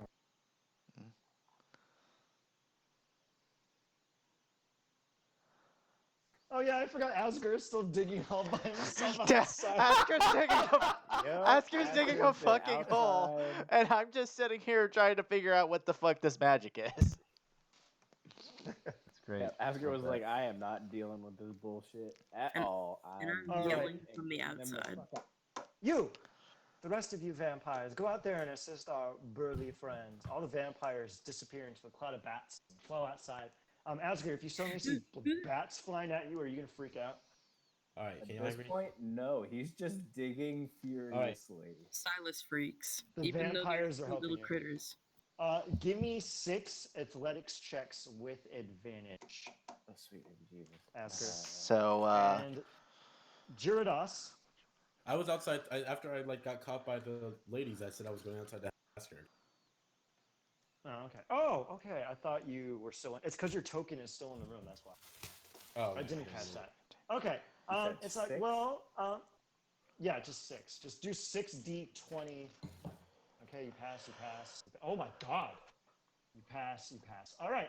You somehow during this few minute time, you almost feel like your strength is being augmented by some unknown force as you will these stones and debris out of the way, clearing a path for the. You and Gyarados come back. Okay. As you enter into the room, you actually notice that you've been working for several hours outside. And as you enter into this room, you see that they are still engaging in basically in what they were doing when you left. If you want to do an investigation check with advantage, you are welcome. actually, Hi. Ian, I have an idea. All right, what's up, Belton? Run it past me. Alrighty. So, Belfan's gonna basically just dig into his satchel and pull out the bag of tricks. Oh my god. All right, go ahead. Observe. All right, go on. One I'm intrigued. this bag has pulled out more odd creatures than than that which I wouldn't expect.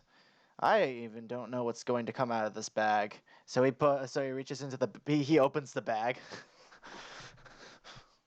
Okay, you grab onto something enormous and slimy. Are you gonna pull it out?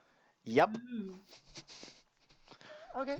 You reach into the bag and you start pulling something out, and tendrils start to emerge out of the bag, and you pull out the head of a roll me. Are you familiar with aberrations? I suppose it'd be Arcana, wouldn't it? Yeah, that would. Here, 1 minute. I have to double check here. I need to make sure that I have the right. Yep, that's the right thing for what this is. Okay. You pull out. Go ahead and roll Arcana with advantage to determine what the creature is. Oh, not advantage. That wouldn't be advantage. But let me roll again. Yeah. What's the next roll? Oh, Asger, you determine that there is temporal placement magic occurring within the confines. That is a of 12. this. Lovely. You know what this creature is. You are pulling an aboleth out of this bag. I recommend. What are we and you pulling hear out of the bag? An aboleth. It's basically, yeah, it starts screaming in deep speech. And like it starts screaming, and you hear the sisters go, "Oh, it's not that bad. It's a dry." And do you continue pulling it out of the bag, or are you smart and you shove it back into the bag? I'm shoving it back into the bag. Perfect. There we go. I will trade unless this. you all want to fight an aboleth. I literally don't know what it is. No, you do not want to fight an aboleth. No. Asger Let's actually Made a cool I video just- about it. Yeah, click the thing. But here's what I'm going to do. I am going to offer the bag up. I would like to trade this to you because because its magic is so unexpected. I would prefer something that would be more useful. Well, we know what's going to come out of this bag. Change it to whatever. Oh, I know. Tell us a joke. If you can make us laugh, we'll give you. If I can Silas, you make wanna you help? laugh. Yes. Okay, Silas, you want to help Belfin tell a joke? How should I? Maybe you can do some kind of weird musical joke or something. Maybe some tawdry limerick he heard in college and you heard in college. I don't know. Sure. Whatever you want. What? Look, why don't I like? Why don't I fucking play like Looney Tunes musical sound effects to accentuate it? You could try to do some physical comedy. Sure. Once Dolphin, was a what man do you from think? Eberron.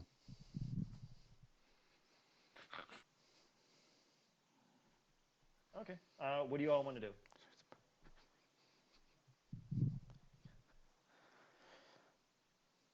Y'all. Oh, as you tell us the joke, as you hear them talking about waiting for the joke, you can see the sarcophagus levitate. Wait, who's trying to tell the joke right now? Belfan. Elfin, and if he wants musical accompaniment or wants some assistance, he can bring anyone on board. Or do you want to be a stand-up comic? I wish I had a pie. I'd just throw it in your fucking face. You do have Actually, a pie. You I took do the have pie. a fucking pie. Guess what? I pie him. I mean, Okay. Roll performance to hit him with the pie. And then I get. Oh no! Oh. I just thought about it. There once was a poof. Okay. I'm gonna roll to see what happens when you get hit by this pie. Oh god. I'm so sorry. Wait, who's hitting who with a pie? This pie has another effect. Silas hit Belfan with a pie. Silas hit Belfan with the Feywild pie. Okay, roll a d6, and I am so sorry. 6. Oh no. Roll a d6. I'm so glad you took that fucking pie. What did you do? Oh no. Not like a little slapstick. Olivia, bless your heart. Yes, thank you, Olivia. That was genius. I'm so glad you remembered you had the pie. Okay. That's so good. I needed. You know, I'm just okay. Oh, hey, can I just share a joke I found? Yeah, sure. Is it like an Eberron joke? Well, it's a general like. Yeah, okay. Why do paladins wear chains? I don't know why. Because it's holy armor. Okay, I'm gonna roll a wisdom saving throw with disadvantage for both of them.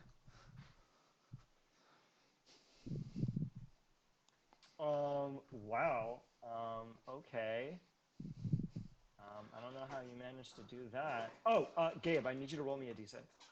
Yeah, I wonder what's going to happen. Something really fucking Stupid, I'm sure. Always. 3. Oh god, 3's my favorite one. Oh, thank god. Oh shit, a nat 20. Okay, Please well, do something. okay, Gabe, you get hit with the pie, and for a moment you're like, this isn't so bad, but all of a sudden your legs grow 2 feet, and you are now 2 feet taller, just in the leg department. Damn, what them legs do? Oh wait, your legs are twice as long as what they were previously, so how do we calculate this? Oh my god. I think I got taller. Yeah, he'd be about a quarter taller than he is right Yeah, nice and shorts. Oh my god, for the next 5 days, what's your height? I would literally not be able to move normally. This is terrible. You are also constantly under the jump spell. I can Oh jump. my god. Huh. Olivia, Uh, Olivia, you fucking queen. Thank you. I think I will take this actually. Okay. Like You look at the sisters, and they are uncontrollably laughing at Milo's joke and at your joke, at what happened to you and what Silas did to you. And they're like, we haven't laughed that hard since we wiped out an entire race of gnomes. Oh God, that was such a riot. And this is better. Oh, I can't believe it. Oh God. I'm crying, and I'm crying from laughter. And as you look at them, you see that they are actually crying blood. Amazing. Because you could probably imagine they are also vampires. This works. And they're like, oh dear. They take out a handkerchief and they dab themselves off. And they're like, all right, you've done a good job with the carriage. You've given us a good belly laugh, and you've helped us move our friend here. So, I guess you can ask us some questions and we can answer, or you can request some loot. Though I will say that our info is probably more value than any item we could get. But you are welcome to ask. Now, My- Bethany, what would you like?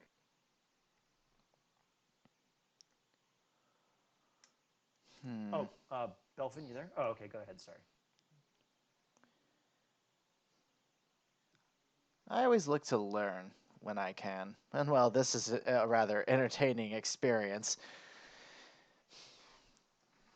Well, what would you like to...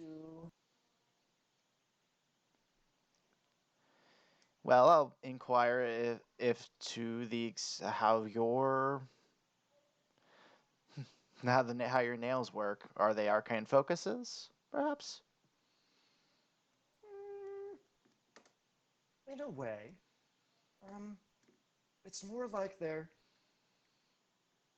rings of spell storage, more like the nails embody arcana. We meditate, we can imbue them with spells, allowing us to build things up. Why, I think this hand alone could probably kill a few hundred men from all the things I've stored in. Just the phrasing. you, this hand alone can kill 100 men. And it has. Oh no, I chipped in. Oh What boy. else would you care for, dear? More information? Hmm. Oh, would you care for a spell? Yeah, sure. Okay. Name, school. Hmm. He kind of drums through like what spells he has, thinking about what could be useful. I'm feeling kind of simple. Evocation. All right. This will take me a few. Expect it in the morning. I'll have it sent by messenger. I'll have to thumb through my archive. Now, Milo, what Yes. would you care for? Your joke was quite uproarious. What are my options? Well, you could ask a question. We could give you some. Or you could request some kind of material, which we can provide you. Wait, what was that last one, Ian? Or some kind of material. Knowledge, claim. Tell me something I don't know. Tell you something you don't know. Very clever. You don't know a lot of. Huh. Let me think. That's actually extremely clever. Let me. That really fucking is, dude. Fucking Yeah, props. I'm gonna thumb through my DM notes and give you something weird. Cool. Okay. Here we go. There's a lot of things you don't know. So we're gonna separate it into categories, and you could pick a category, and we will tell you one tasty thing. Okay. The marked houses category. The 13 planes of existence. That's one. Um, we can also tell you about the various nations, um, or we can tell you something about the stranger, more insular factions of this world. What would you like? I'm actually hmm. I kind of want to select this one by committee. Which one do you want to pick?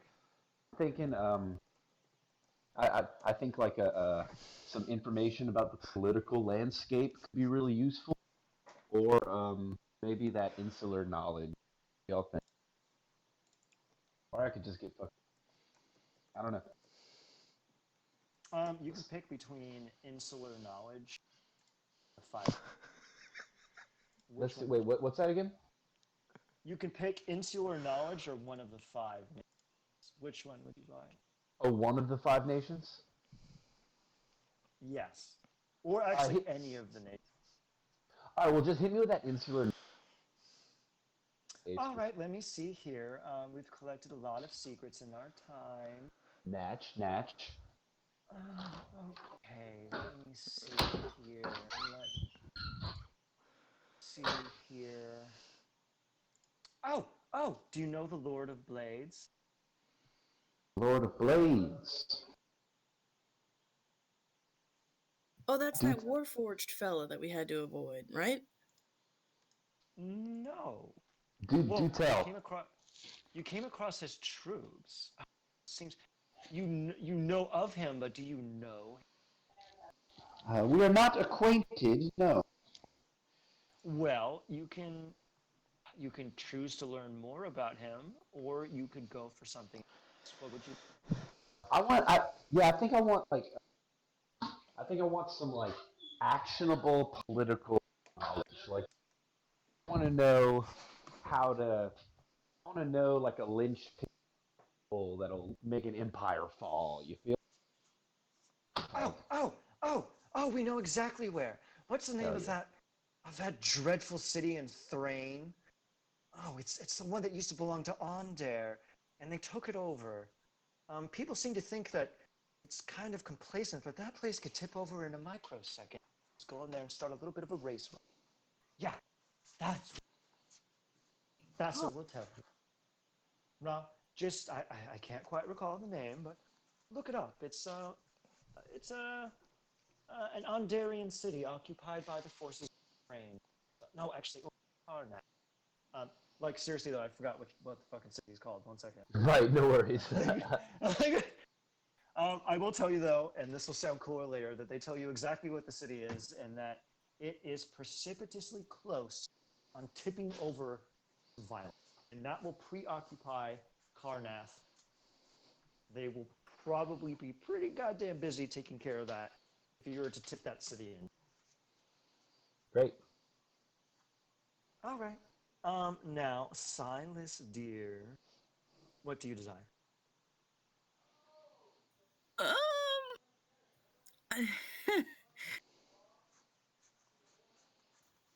Well, I tell you what. First, fellas, where the hell are we going again? After this, I'm not sure. Compadres. Do you mean the city we're trying to currently take over? Do you mean the temple? Yeah. Or the temple, whatever we hit first. Well, we were trying to go to the temple when we found them. We were in Paluur, Draal before that.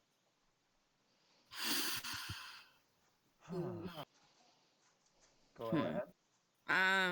How about this? I don't know this area too well. I'm a little new. Can you tell me what is the scariest folktale in this region? The scariest folk. Oh, I know. Torlock Moor. It's a little blasted out ruin a little south of where you live, Paluur Draal. It used to be a site. It used to be one of the largest Akani settlements there. there until it was wiped clean by the Daukir. It said that they went down there and warped all the denizens of these horrifying aberrations, slew one another and consumed their flesh until they grew into this thing that was so large that the Dakani had to fight it for a year straight just to kill it. They say that when it's died, its flesh billowed all over the landscape, which is why Torlok Moor is this disgusting, gnarled landscape, blasted ruin. Nothingness. Although they say that Circus' secret foul body.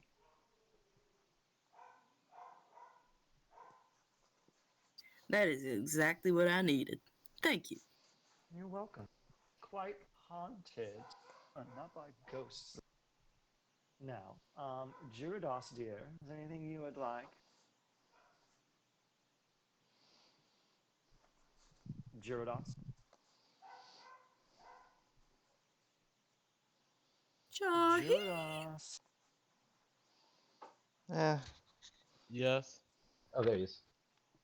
Is there anything you would like? To leave.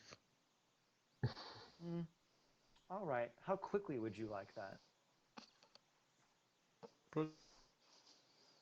Okay, you broke up. What was that? Huh? Pretty quickly, to be honest. Oh, would the rest of you care to leave? Because we have to leave with our little friend here. Yeah, I think we've had our fill here. All right then. Well, ta-ta. It's been an absolute pleasure. And they give you a little bow, and as they rise up and you make eye contact with them, you see black. And all of a sudden, you are right back at base. And Oh, nice. there's a bunch of goblins and kobolds staring at you, wondering where the fuck you came from as you appeared out of nowhere. And they're also wondering why Belfan's now like 2 more feet taller. Yeah, you're about 8 feet tall now or something, dude. Now, what's Belfan's race again? I'm a human. Oh, he's a sick. human. Oh, now you're just a big tall boy. Yeah, he's almost 8 feet tall. Waluigi looking ass. This is going to be awkward. So, it's actually around night. It's actually early in the morning again. You all can have a brief little discussion, and then I guess we'll close out the session. So talk amongst yourselves about what you've discovered. Well, I don't know about you lot, but I don't want to go anywhere near this fucking mountain ever again. Oh, yeah, for sure. I don't know. Kind of like them. It's just safer to not interact with their ilk. I'm kind of mad that no one requested a kiss, because I had like an entire thing from someone asking this. I almost did. Kiss? Like, give me a kiss?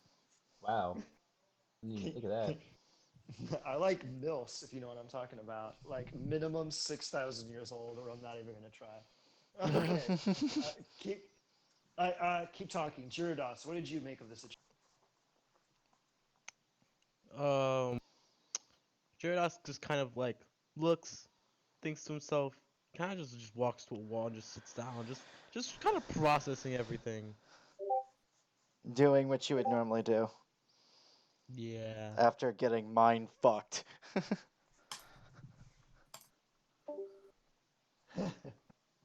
All right. It is the morning, and as Belfin starts to ponder what happened, spellbook appears in front of you.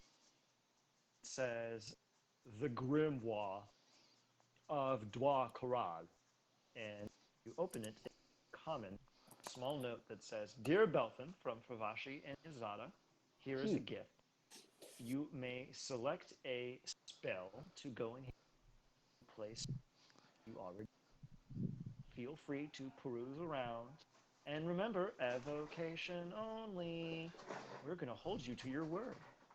Alrighty, I'm gonna start digging. All right, I will send you the PDF after this. Alrighty. Silas, what are you thinking?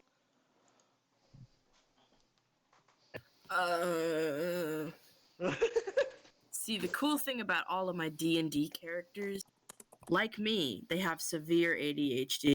And they Sorry, I had to switch my other mic, real quick, because I had to move. What should I be thinking about besides Um, moving forward and getting out of this valley? Well, you can reflect on some of the information you may have gleaned. All right, well, apparently everybody in this region is scared of a giant, country-sized meat monster. I don't know if I can pull that off, but we'll see.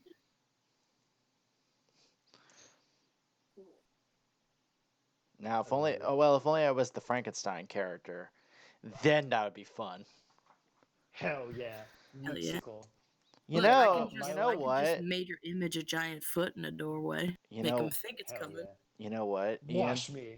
Ian. What?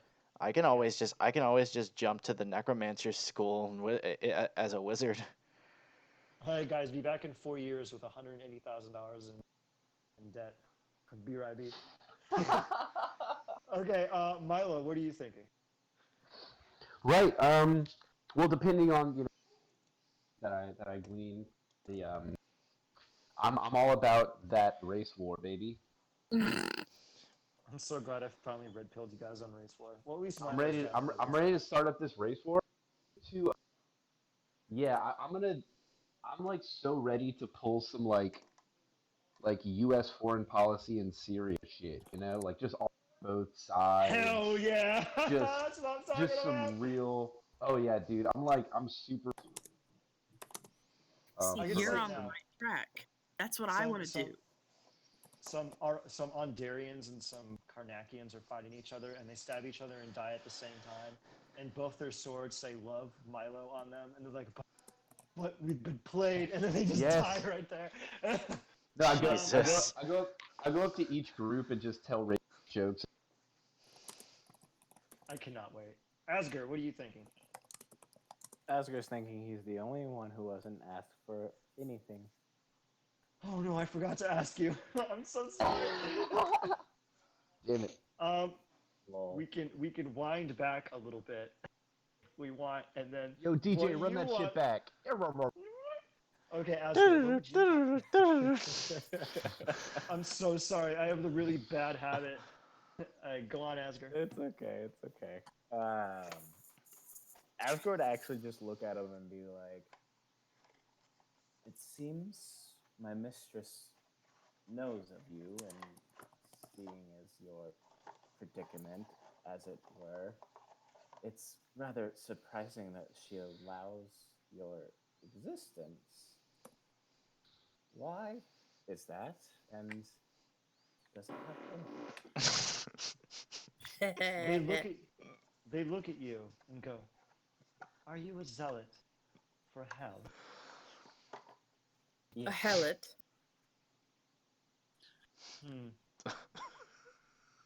I suppose this is for you then. And Fravashi sticks her hand, and one of the piles of ash hands you a map and says, "Solve the map." Ian, I'm so sorry. I Find blasted us, the butt and we'll trumpet, and discover you heard why that in the you recording. brought you here. I doubt you can stop us, but it is destiny. Here you go. I hand you a little map. And then they ask Jirados, and then you all are talking. Wait, they hand me a what now? A map. Oh, map. Got it. It is in a relatively cipher it would like, or anything else anyone would like to add in character You have an or artificer. comment on before we head out for the evening. I'm good. I'm good. We're all good? Good too, yeah. This is great. All right, perfect. Oh, actually, quick thing. Do we want to at least peek? Do we want to actually? Because remember that Asger got the map of Paluur Draal.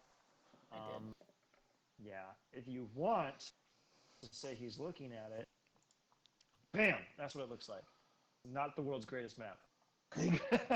I will make it look better, but that generally shows you where everything is. All right, good meet y'all. Yeah, good work. I will keep it on this tab so that you all can kind of peep at it. And I will catch you all next Wednesday. Good job. On the Excellent. flip side. All right, I am wrapping See up the y'all in a recording. week, babies. Recording All right, off. catch you all